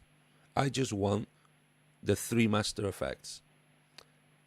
But I don't want the same reverb behavior on the PCM tones, on the custom tones, and or the guitar tones. Because I don't have three separate master reverbs, and I don't want to use the reverbs available in the multi-effects block or in the modifiers block, I still can choose the same way that an audio mixer would be able to choose through aux sends. Therefore, that's how it's called. That's why it's called send level. How much of these three sources gets fed to the same reverb? Also, because it makes the whole mix of the different sources more cohesive. Because you're in different. You're applying the same space, acoustic and equalization wise space. Therefore, the instruments you want to feel more in the background, you're gonna give them more reverb. The instruments that you want more on the forefront of that acoustic, virtual environment, space, you're gonna give them less reverb, as in less volume of the reverb that has the same filter cutoff, the same level of output, and the same reverberation time. But you can control the amount of signal fed. Therefore, the output would decrease accordingly. That's why you have this sub-mixer to control from those three sources that you choose in these first boxes, how much of it you send to the blocks. Because, as I said, these three blocks are meant to be master effects, the end of the chain of your sound, of your patch, and as the last effect in the chain of patches. And I don't think this order is modifiable. It's always the same order, although it's being processed, like as the line suggests, in parallel. So you feed the signals to all the blocks at the same time, and then get mixed into one left and right path. That lastly, if you haven't managed to get the perfect tone you were looking for, you still can shave in and out through a master equalization. A parametric, I think is, semi-parametric master effects. Master equalization block, which is the final tweak of every patch, if you choose so. Obviously, at the moment, it's totally switched off. And as I said, if I hear in the reverb, if I say for instance, I want the guitars to have the guitar tone, I want it having 20% or 20 out of 100 less reverb, than, for instance, whatever I send to the multi-effects, for instance, the PCM tones or even the custom tone, if I need one. Or anything that it goes through none of them, through straight to this block. If I change to the other block and I said, okay, I also want delay, right? I have the same set of 3 controls again. Let's say, let's start with a pan delay. It's gonna be panning the repeats. Let's turn it on. And let's see, what do we get? Well, level is on 0, so let's give it some. Let's start very dramatically high. And let's see what we get. Okay. Let me go back to the reverb block and turn it off so we can hear what the delay is actually doing. Okay.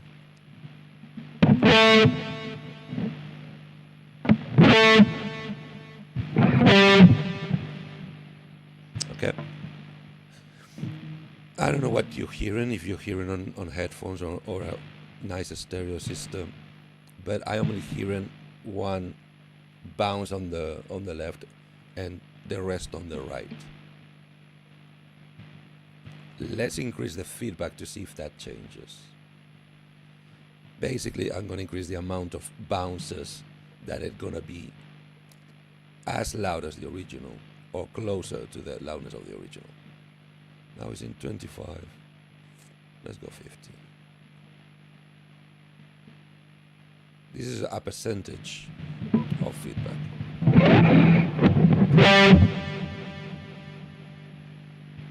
It's bouncing back and forward. Problem is, the first beat on each side is equal volume to each other. Lower volume than the original, but equal to each other. And it's because each repetition is quieter. That's why the bounces on the right side disappear earlier. But technically they're doing pa pa pa pa pa pa pa pa until they disappear.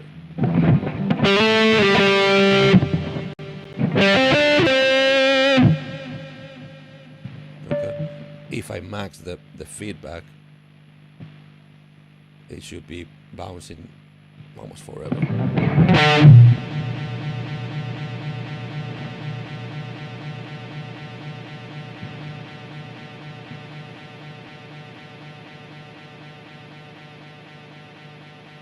And if I increase the time to a silly level, we got glitches. Well, let's go for the typical, because in many places, in many parameters of the 55, you can either give it a numeric, as in a specific measurement unit number, or beyond the spectrum of that parameter, it would go into musical values. Whole note. Okay, I'm not clicking on it. Whole note. Hey, hello. Oh, okay. That's weird.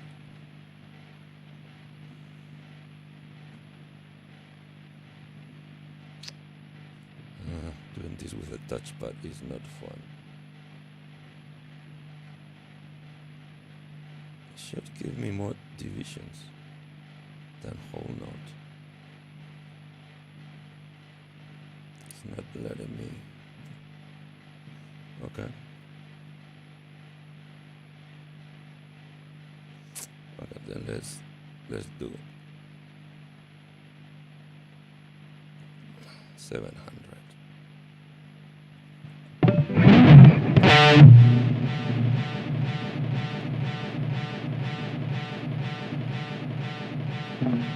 Okay.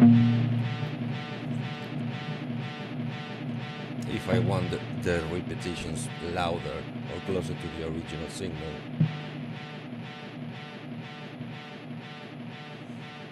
I change the level,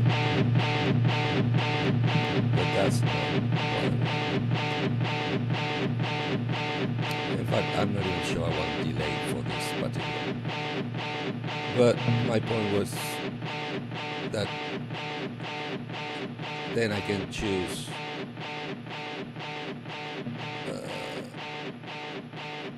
if I put the level on max again. Let's shorten the feedback because it's getting silly. Okay. Right. If I modify the signal I feed,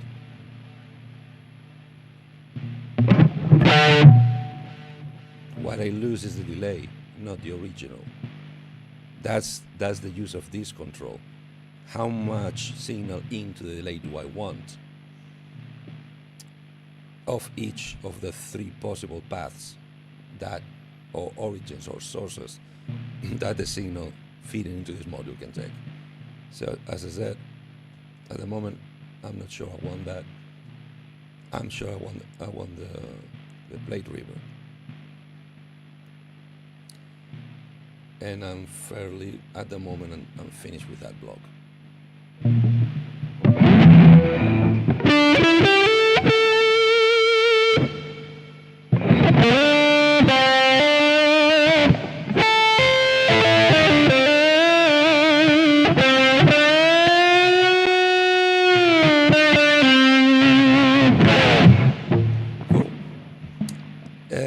That would be kind of my ground floor, my bass tone for the song, at least for the first half of the song, which is meant to be kind of sweet, melodic, emotional. The second half, I don't know if you remember this point because it's been a while already. I've been rambling for a while, which also means that I think we're gonna make it. I'm gonna cut it short very quickly. Another thing that I wanted to have for this block is a flute. My idea was a shakuhachi, or the closest thing I can get here on 55. So at the moment, while I work for just 10 more minutes, just to show a little bit what the process would be, on the second part or third part, we'll go deeper into choosing all the extra voices and all the extra layers, and we'll find out if I manage to do the whole song with only one patch, or I will have to do a second patch. So at the moment, first thing I'm going to do is to save this.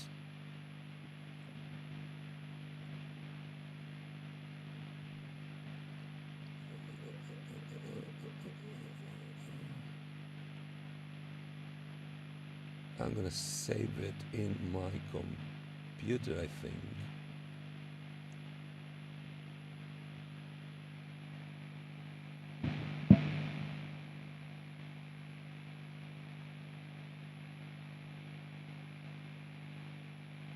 Oops.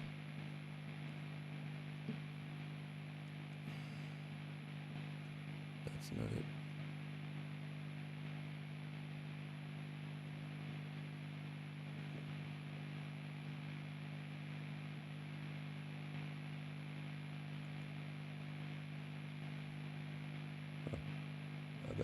Bunch of this. So this is gonna be named like the song. So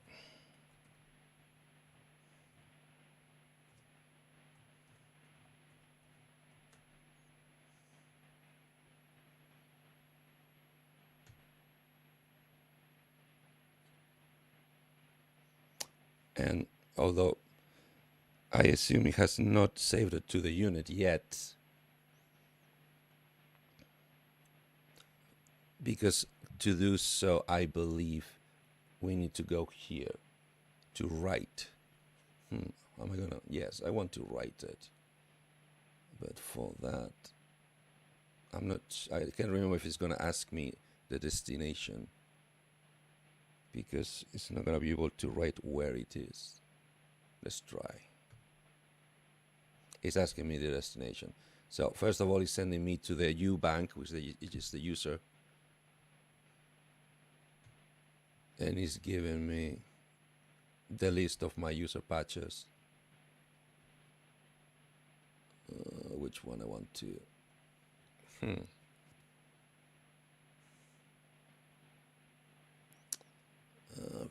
What do I have on 10? Huh. I already started this one.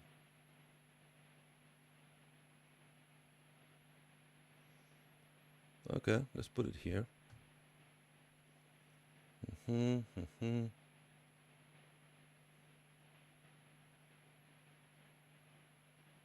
Okay.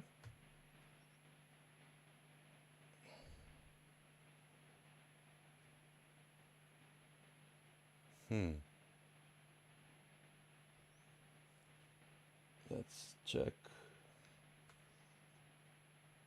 That has done what is meant to be done.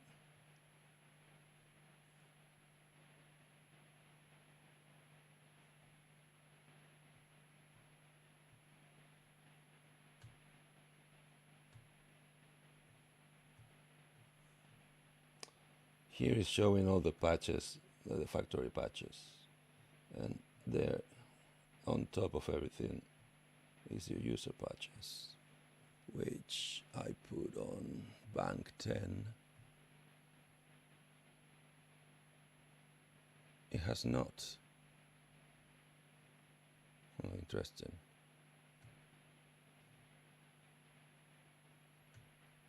Okay.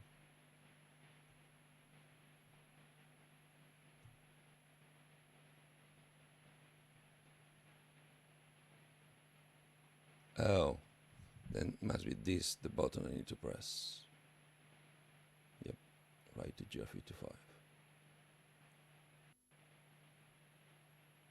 Problem is, it called it init patch.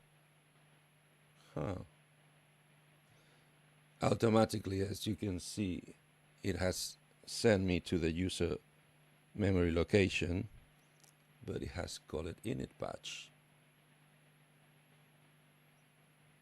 Probably because it wants a name in GR55 name.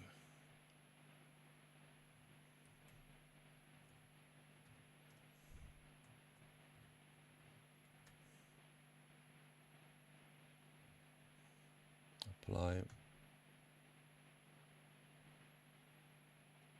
So technically, init patch, right to GR55.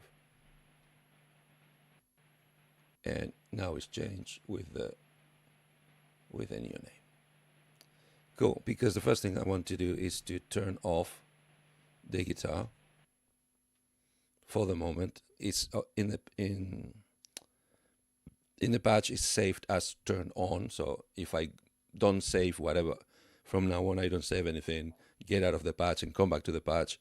When it loads, it's gonna load with the guitar tone turn on. And I want to start fidgeting with the PCMs. So obviously I need to see the whole editor. And first thing I'm gonna do, accidentally I already turned it on. I said accidentally because I don't remember doing it. This line route is about when it goes out, through what chain of effects is going to be sent. It's set at the moment to the multi-effects block, which I don't see anything. It doesn't need to be changed. Legato. Do I want to play legato? I do want to play, because I'm going to try to play a flute-ish instrument. I'll think about what will I do with the nuance later on, but at the moment, let's start with a level flat in a way of speaking, like the other engines, 50% pant at the center, and let's see what we find in the flute section. So now we need to remember.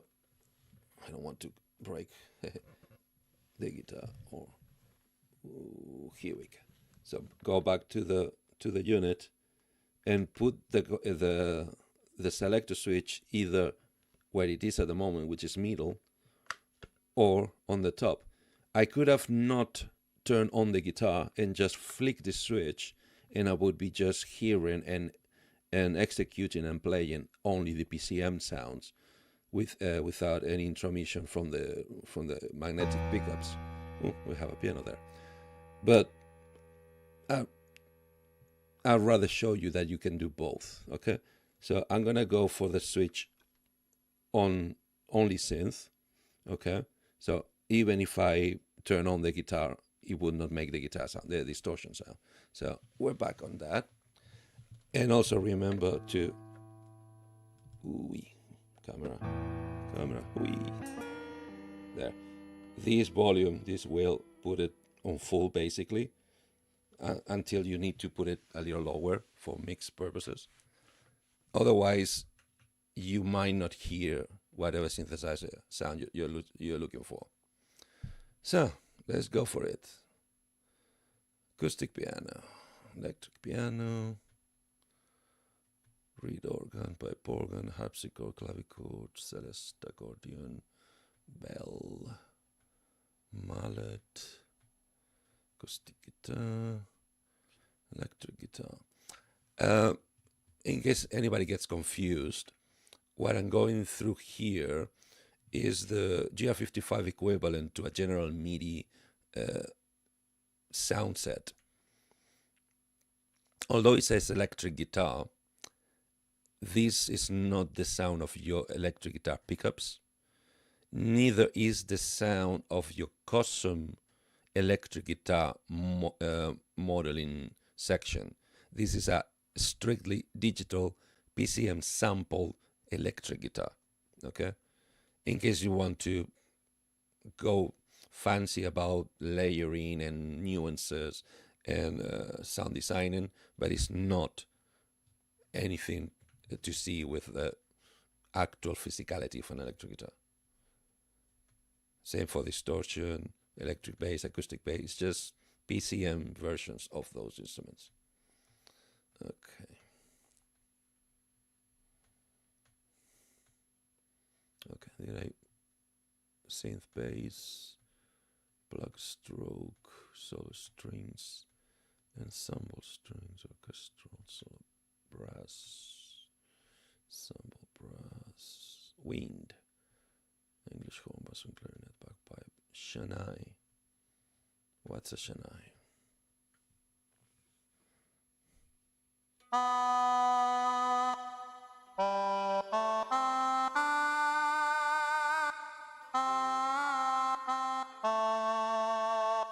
Not exactly what I'm looking for, but it wouldn't be bad. Oh, here we go. Flute 1, pan flute, saguhachi. Let's see how nice is this saguhachi.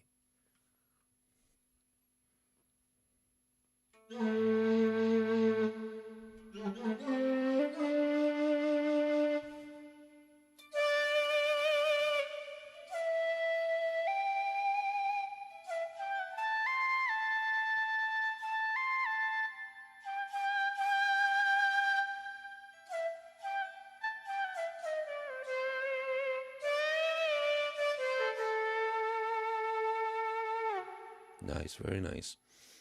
But just because it's been a long time since I don't check this, let's hear the other flutes. In fact, can I go? Yeah, arrows up and down once you're in that box will scroll through the sounds.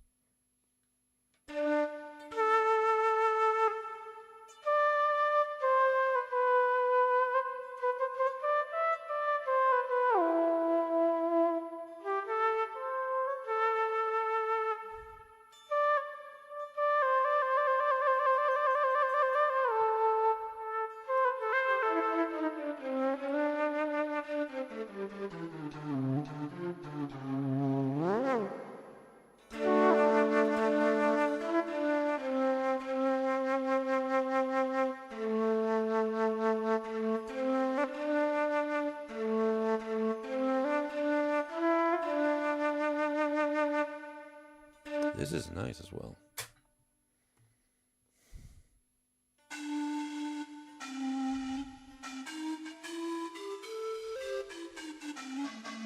A little too breathy is gonna get lost.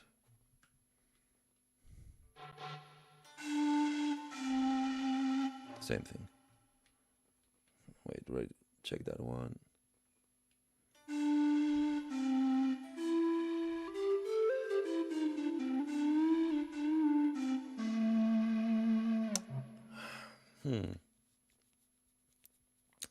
Interesting, because it's a PCM based system.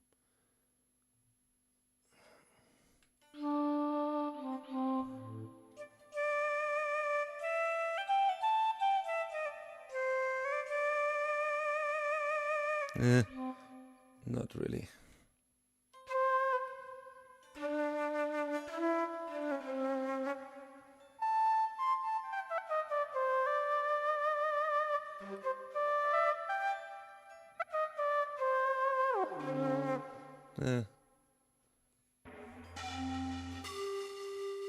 Nice. That's still too breathy.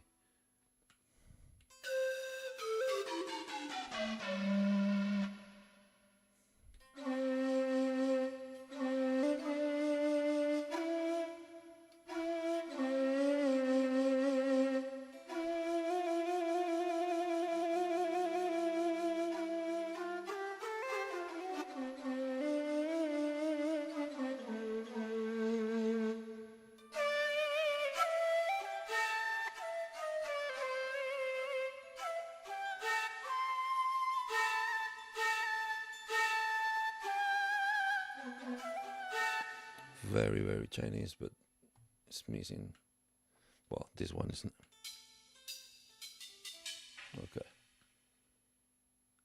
Okay, it's not gonna do it. So far, the one I like the most, I think it was Flute 1.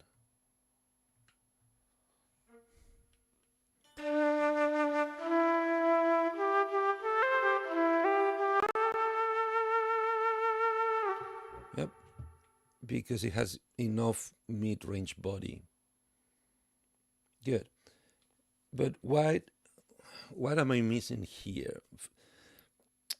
Is missing intensity, because I think it's gonna get lost in the mix with the rest of the track. So I got the tone. Let's start giving it a little more level.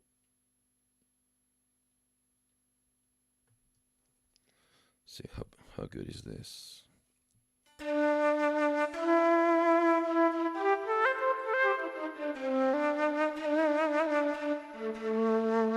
For instance, one thing I can do, if I turn on the normal pickup engine,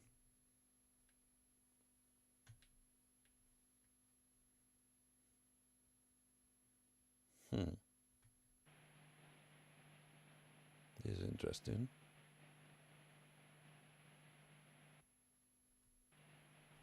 Why is this doing this?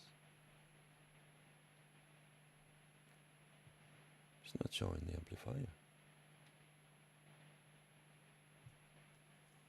So I'm switching my selector to guitar only.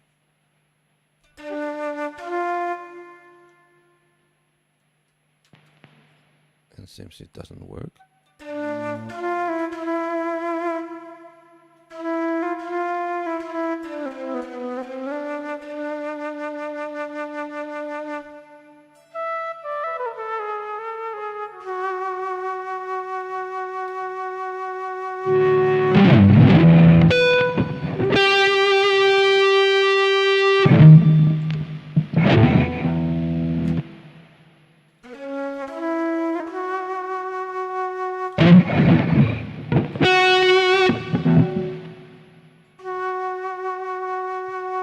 Amazing, my selector is broken. Shouldn't be playing the flute in this position.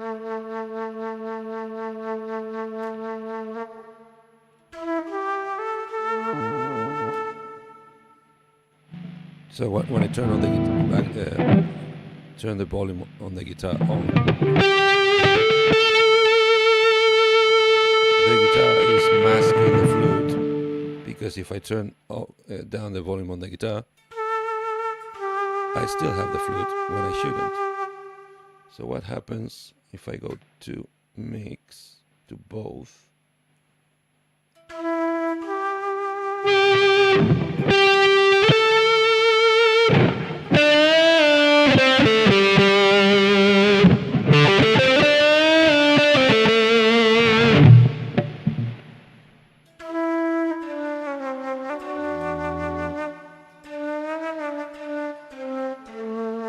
Okay, let me see.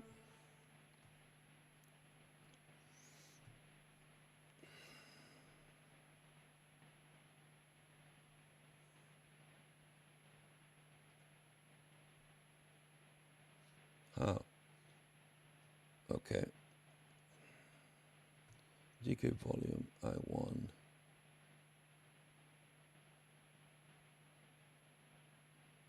the patch volume, do I? Let me try this, because I'm not sure if patch volume is gonna also turn off the magnetic pickup on the guitar. Expression parity switching. Okay. We'll see about that. Okay, switch 1 is gonna be tone switch, switch.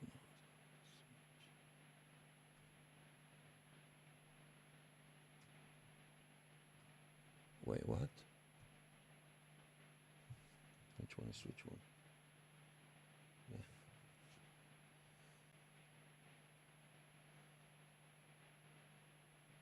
Yeah. Oh, because okay, so this is these are the options for the GK3 pickup, for the controller part of the GK3 pickup, but it's giving me is not giving me options that I was applying before, because this tab here refers to this controller's settings at the patch level. But there's another set of them. If you go to System and go to Pedal and GK, looks identical, looks exactly the same. The difference is this will overrule over every patch in the whole unit, in every bank, everywhere. So because I have them all set to whatever the patch says, is like bypassing the system hierarchy level. It's when I have those options, those few options available in the patch level of the pedal and GK settings. So if I go to switch 1 and 2, which are the two buttons on top of the GK3, now the options I have are bigger, which would be tone switch, light switch, color, sound style. I used to have it here, bank number increment. It means that every time I press switch 1, the little button on top, I would jump from bank 1 to bank 2, 3, 4, ascending, patch, or I can go through the patches with it.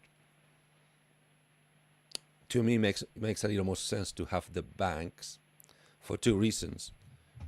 You can select 3 patches per bank with your foot, and if you select patch 1 of the bank 1, and then with the GK3 button you change to bank 2, you can set it to automatically switch to patch 1, same of the 3 selectors on the next bank, and play that tone instantly,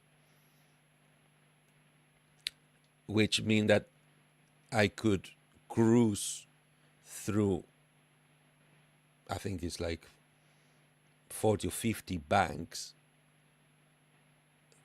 So basically 3 times 50 banks just by jumping banks, instead of having to stomp on the patches of the same bank on the foot pedals in the unit. So to me, this one makes a little more sense. So I want to change this to bank number increment, right? So remember, we're working here on the system level. If I now try to go to the patch level, one hierarchy level underneath, I'll see that the GK switch 1 option is grayed out, is blocked, because the system is overruling that option. Therefore, it's not for the patch to decide it. So I'm going to change the other button as well. Pedal and GK. And I'm going to do the opposite. Bank number decrement. Go back. Once again, I'm here in the system level, and I'm going now to the patch level of the same menu in a way of speaking. This one. And now I found that 2 of the options are grayed out.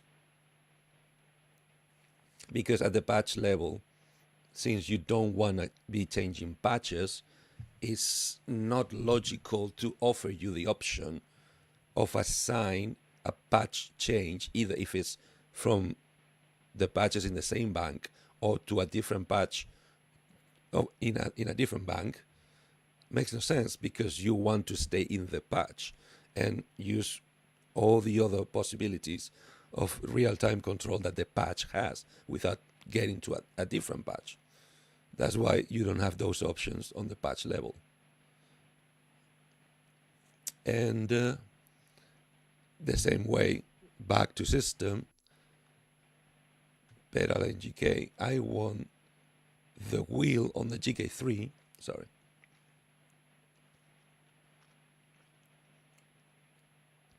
I'm getting parched. I want to always be the PCM sounds, the volume for the PCMs.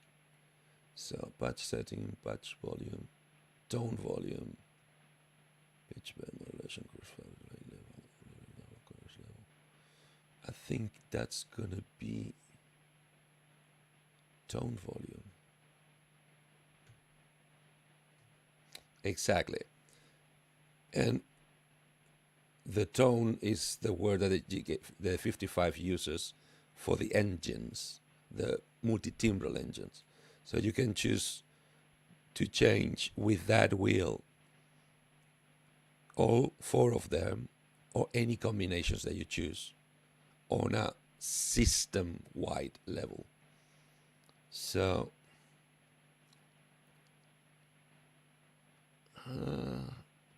I'm going to start with just the PCMs. They're going to be controlled at the same time, this way, as in both are going to go off or on together if I choose to use a secondary one. But I think that makes sense at this point. We can always change our minds and come back and change everything.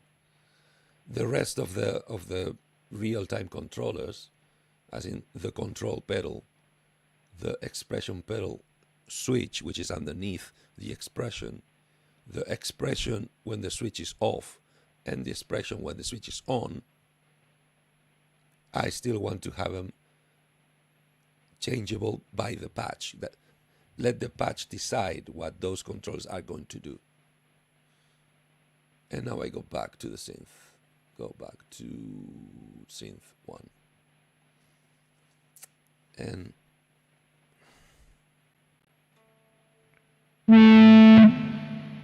okay, my switch is down on only guitar. Close the guitar. Go to only synth. I have nothing. Turn on my wheel. And I still have nothing. Why?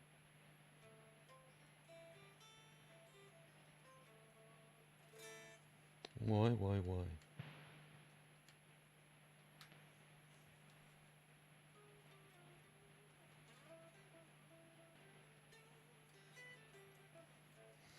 Why are you doing this? Okay, let me check. That's when we start getting ghosts in the machine.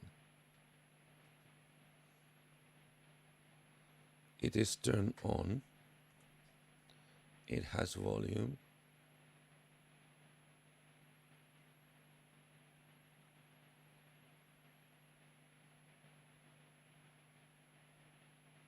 It's going through the multi-effects.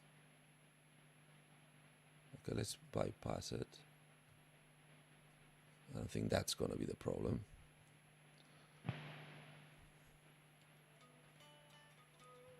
No, that's not the problem. Let me see. It has volume. It is turned on. It's not going through any effects.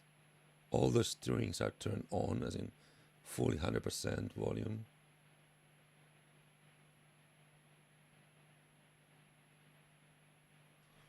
Let me try this.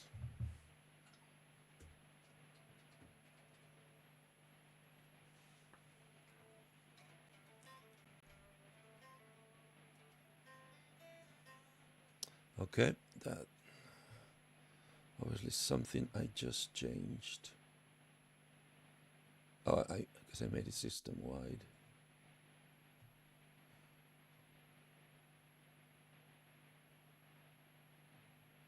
Huh.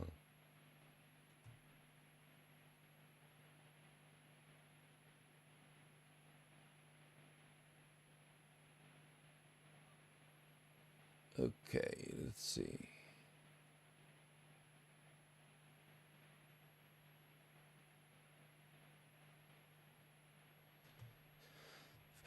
If I move the system back to patch and I go down to patch volume,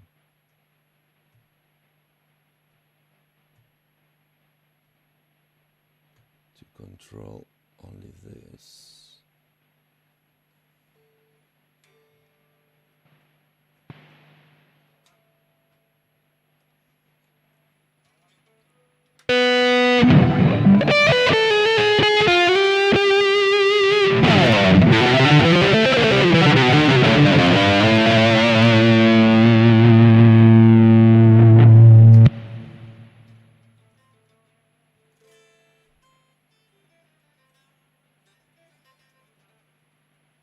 I don't see why.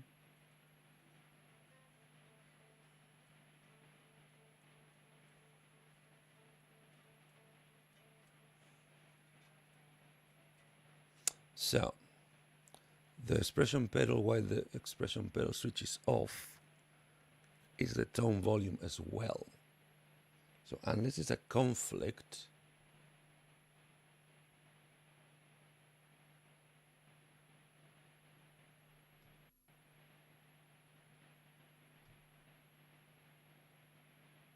unless it's a conflict, if I untick this once, untick this once,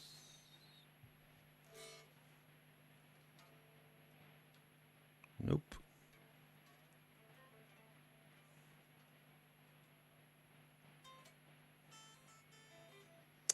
Good. That's what I love about using this type of tech, when it's not doing what it's meant to be doing.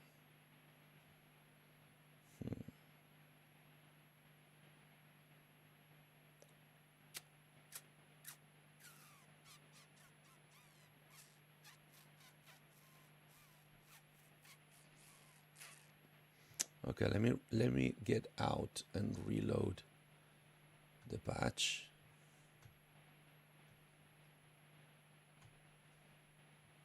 By simply, as I said, getting the switch 1 and 2, gonna go down to bank, well, I'm gonna go out to bank 11. Should be loading a different patch, and down to microfilms again.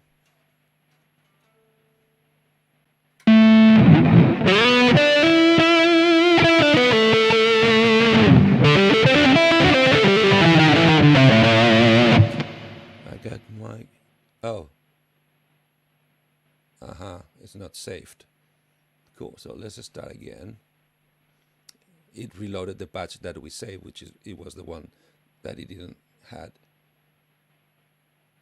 Let me see if the patch bank number. Yeah, this is being changed because it's a master change. It's not patch dependent. This has not been changed. So let's see if I go back to synth 1, turn it on, go back to the flute.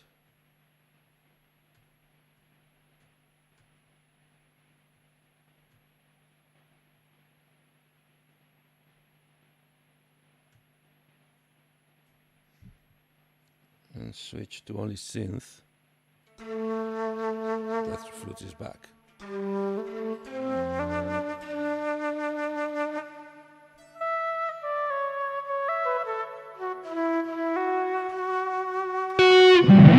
to only guitar.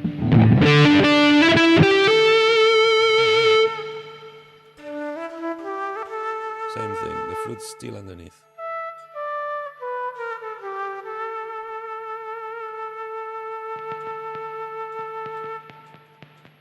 So either my switch is broken or we found a glitch. Good. Let's go back to the changes we were making. So we said that we want that flute to be louder. Or we can do one better thing. The flute is going to be louder. And the tone level is going to be tad quieter.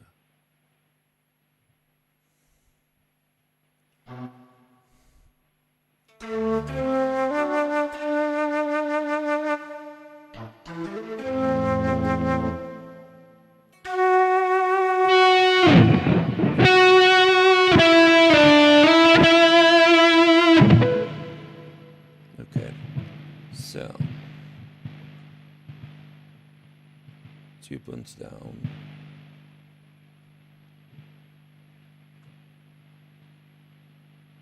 2 points up.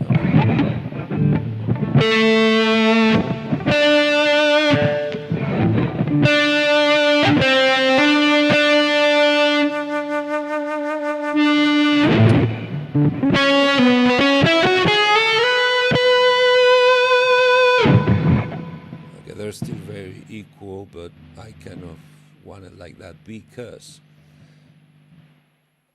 since the plan is to use them in section, as in they're going to be playing the same note but not the same octave. I'm not going to, I'm on the synth one, yeah, that's the flute. I'm not going to touch the volume of the strings because that's not what I want, although that could be handy later on if I make up my mind. So, but in pitch, I want to bring it 1 octave higher. I'm in both.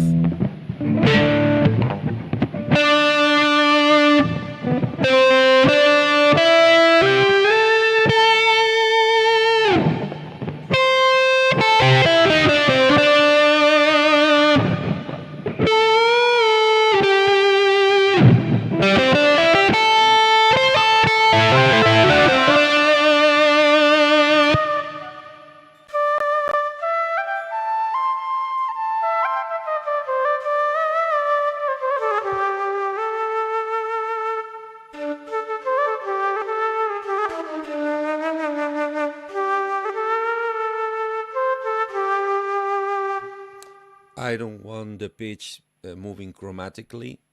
I want to be able to bend like the guitar, which would be this control here. So that should remain turned off. Do I want portamento?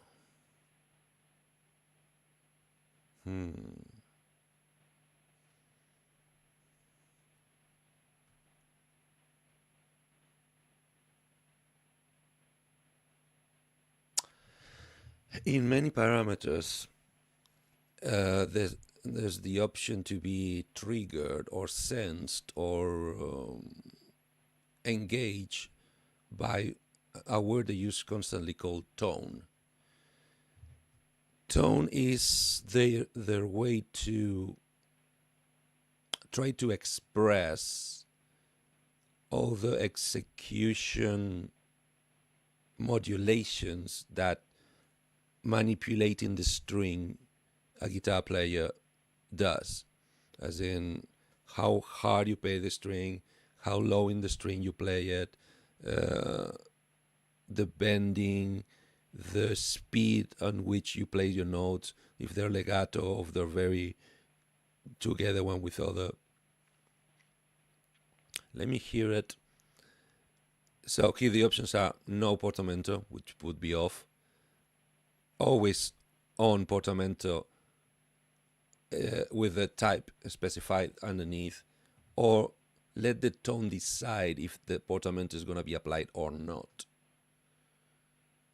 I want to try on all the time, and I want to see rate or time. I want to go for rate, which should be more adaptable to what I play. So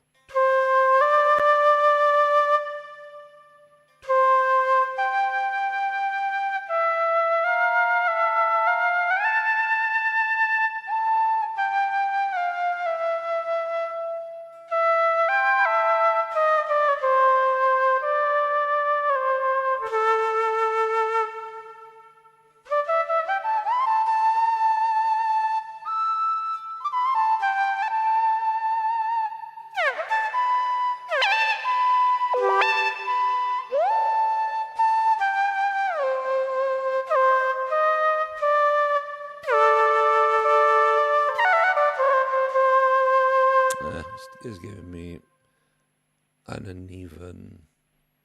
So let's go back to time. I think 20 must be 20 milliseconds.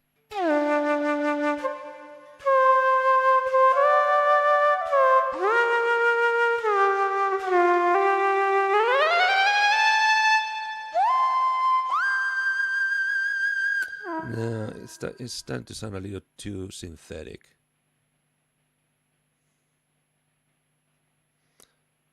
So if I go back on tone,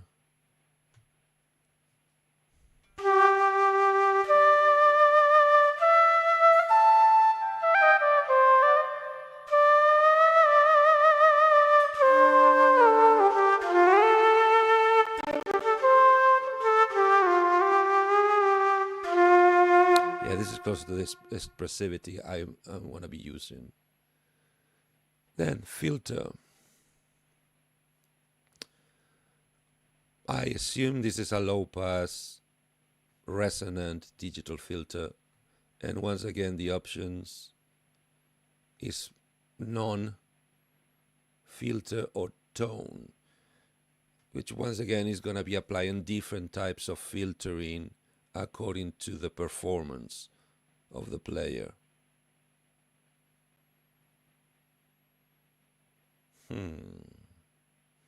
Let's see a high pass.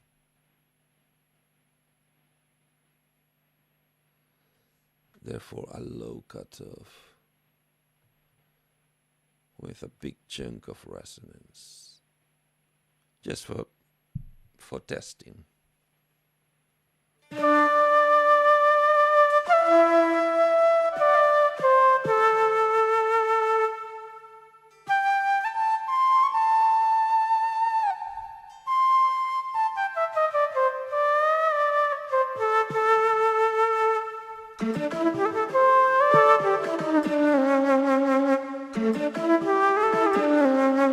Well, I can say makes no difference, but the difference is really subtle.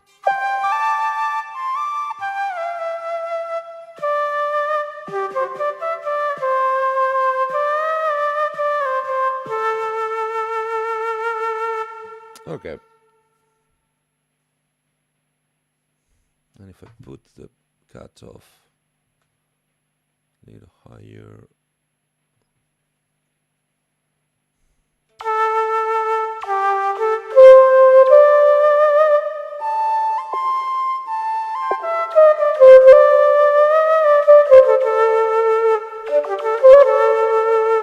Yeah, a little too much resonance. But it's interesting how it sounds louder.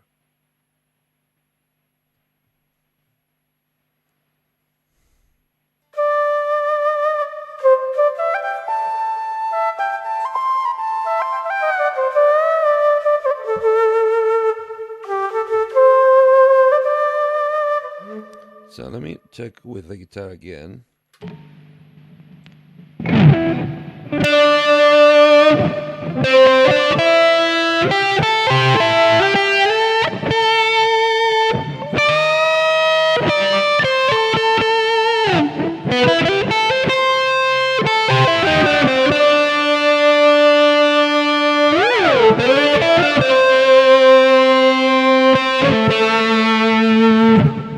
So first thing I'm gonna do, I'm gonna take the pan away.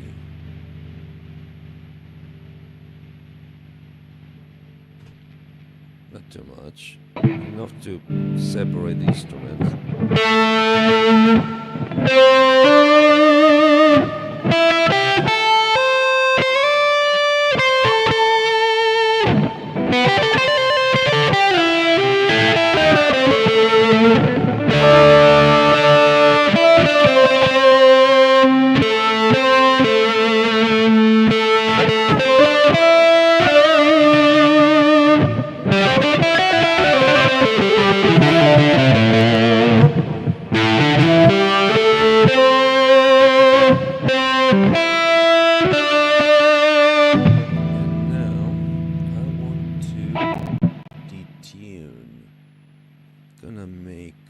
I wanna make it sharp. 4 cents sharp.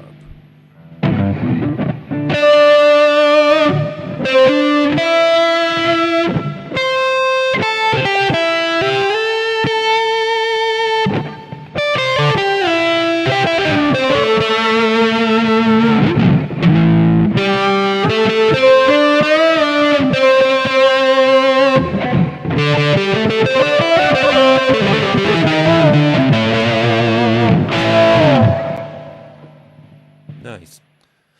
Sadly, my switch is not working. I don't know why. I might want some WD-40. Because with a flick of this switch, I should be able to jump from just the flute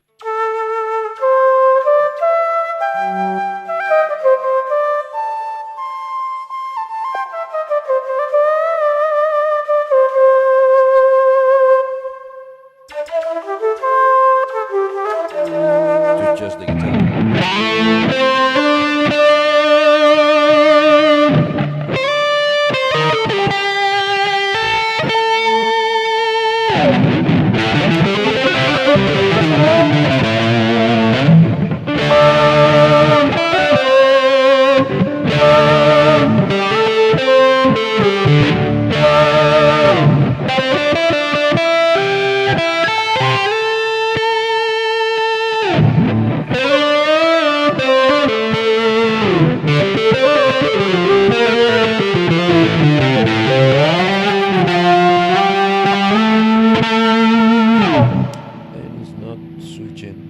The guitar. Well, sorry, it's not switching off that.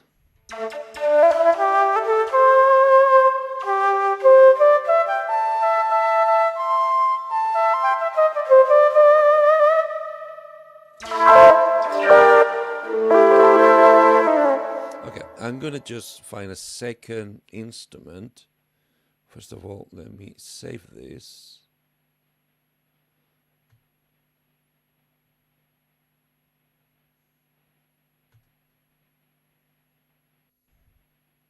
Okay, that's saved. Let me see if I can find another instrument that might, without removing the vibe might complement. Obviously, my first thought is violin.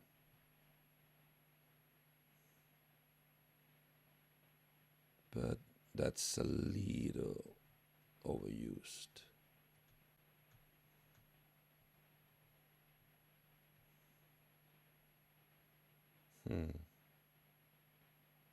Reed organ.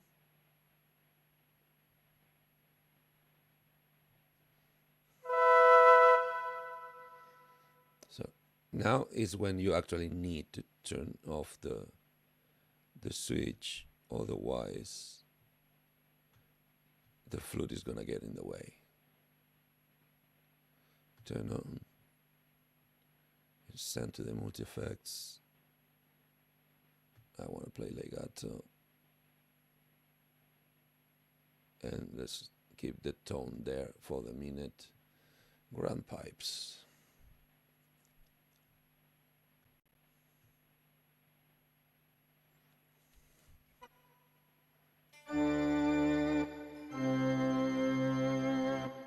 Not really. Nope. Nope.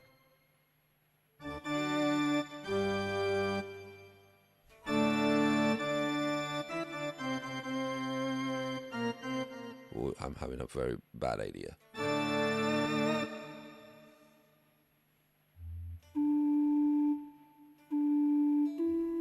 Yeah, that would be a little redundant.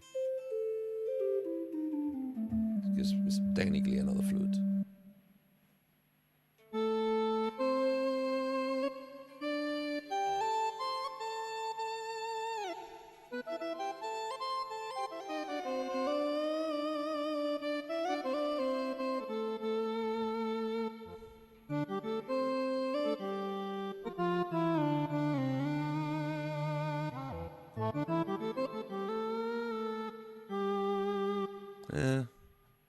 Oops. Harpsichords, okay. Harpsy, clavichords. Celesta.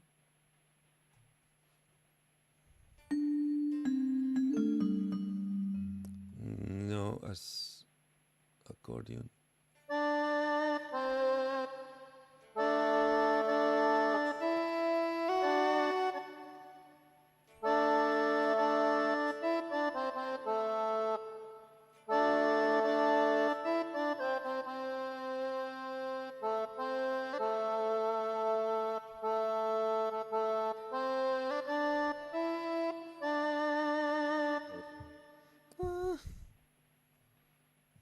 Definitely not this one. Yeah, not this one.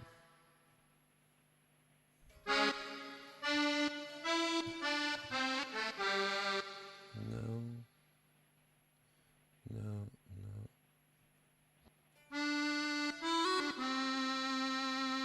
no. Yeah, the problem with accordions and reeds is that they're very close to the distorted guitar sound.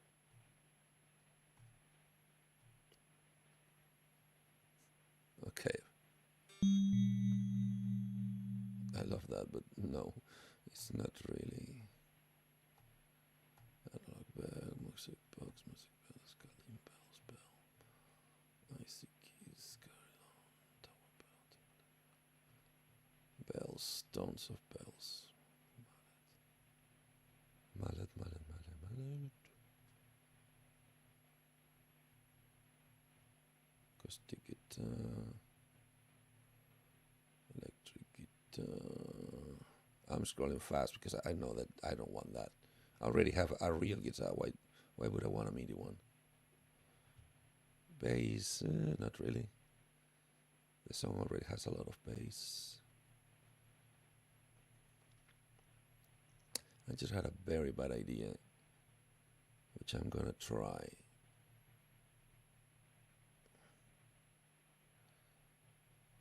Tons of synthetic bass. That's how important it is. Struct. So strings, ensemble strings. Thank God they're labeled on families. Otherwise, this could take forever. Okay. So definitely not bassoon.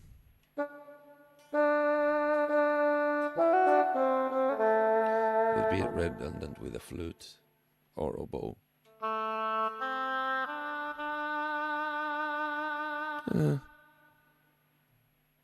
English horn.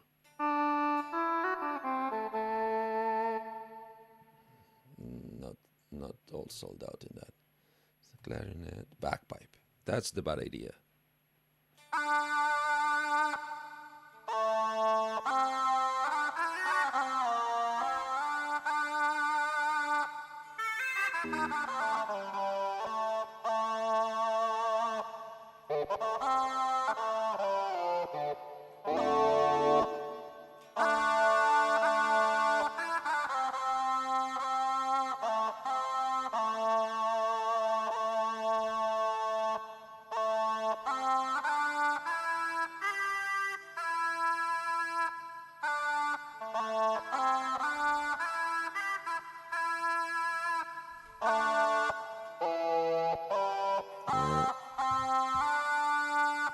I don't know, I don't like it. It's very synthetic. That's all the bagpipe I have. Chennai.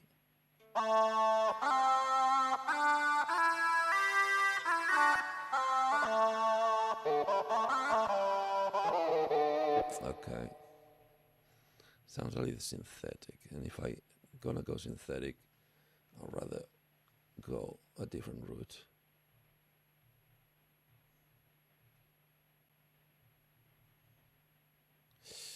Ocarina once again is redundant. Guar, maybe later.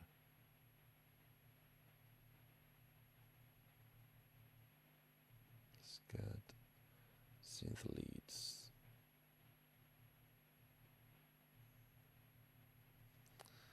Not really.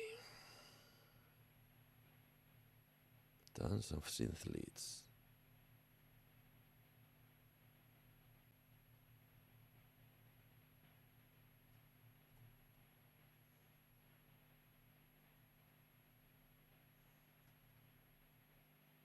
Synth brass. Okay, what else is there? God.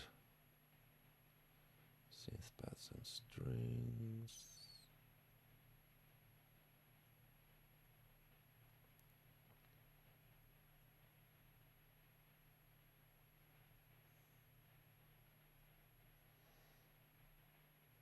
Synth bell pad. Jesus Christ.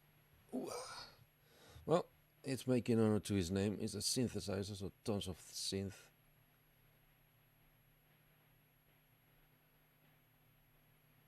Synth effects.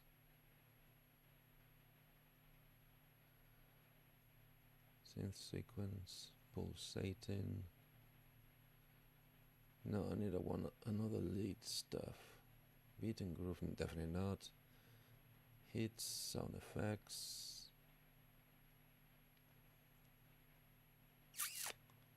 I think we're gonna leave it for today. I need to make up my mind. What do I want to add to this sound? Because none of this is convincing me. Sorry for the fast scrolling.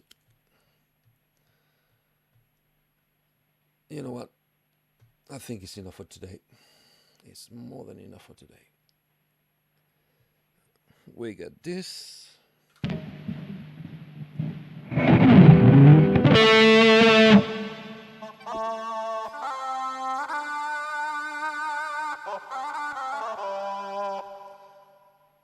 Bagpipe. Oof. Maybe if I tweak the bagpipe, but no. Well, at least this is obeying the flute. Wait, what? Oh, because I turned it off. I turned off the flute.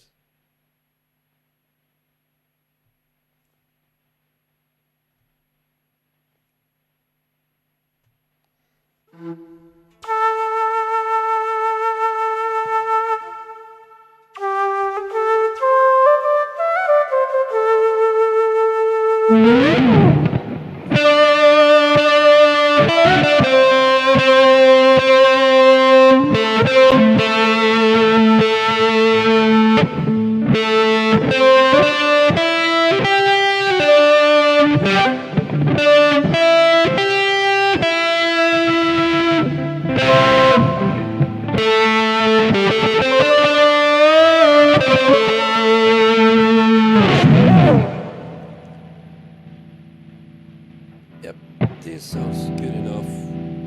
This is gonna be enough for today. We're gonna wrap it up here.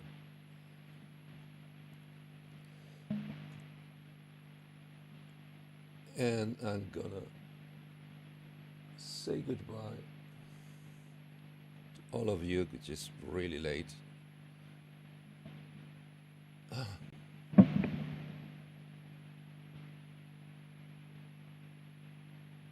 Sorry, I missed you. And my playlist, I missed your comment. I don't even know what time is it. Yeah, you're long gone. Yeah, I was on full screen and I missed your comment. Yeah, voice. I've been tweaking and I still need tweaking for different levels. But as I said, this is part of the of the of the of the voyage of the trip in search of a new tone for a song with a specific target. Although still tons of decisions to make and tasteful variations and nuances. Thank you so much to all of you that have come and watched. We'll be back with the second part of this process, possibly, or even something even more interesting in July, exactly on the. Wait, where's my calendar?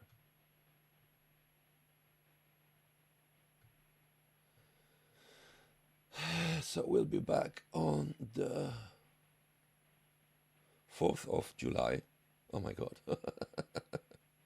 Yeah, I understand if nobody from the States watches the show at all, because you're gonna be hopefully hammered, having a jolly all good time, enjoying yourselves and celebrating your Independence Day. But if don't, or just fancy to pop in and say hello, we'll be here, still messing with this wonderful unit, the 55. Remember the rest of the synth shows for the weekend. We already have a Process Network. We're gonna have Rancy tomorrow, and most likely Geosynth on Sunday, and probably get Jervis with his jamming in Gym Jams also on Sunday, and every other thing that might happen this weekend. Very likely tomorrow Saturday morning UK time, Synchrotron with his modular guitar and modular jamming as well, and many other things that deserve for you to come and watch and give them your support. Thank you very much for coming. I hope this was of any help to anybody, or at least informative to some of you, of what the process and what does it take, what does it mean, how do you do it, and that's gonna be everything for today. Thank you so much. See you very soon. No, you need to go to bed. Thank you very much, everybody. Take care. See you very, very soon.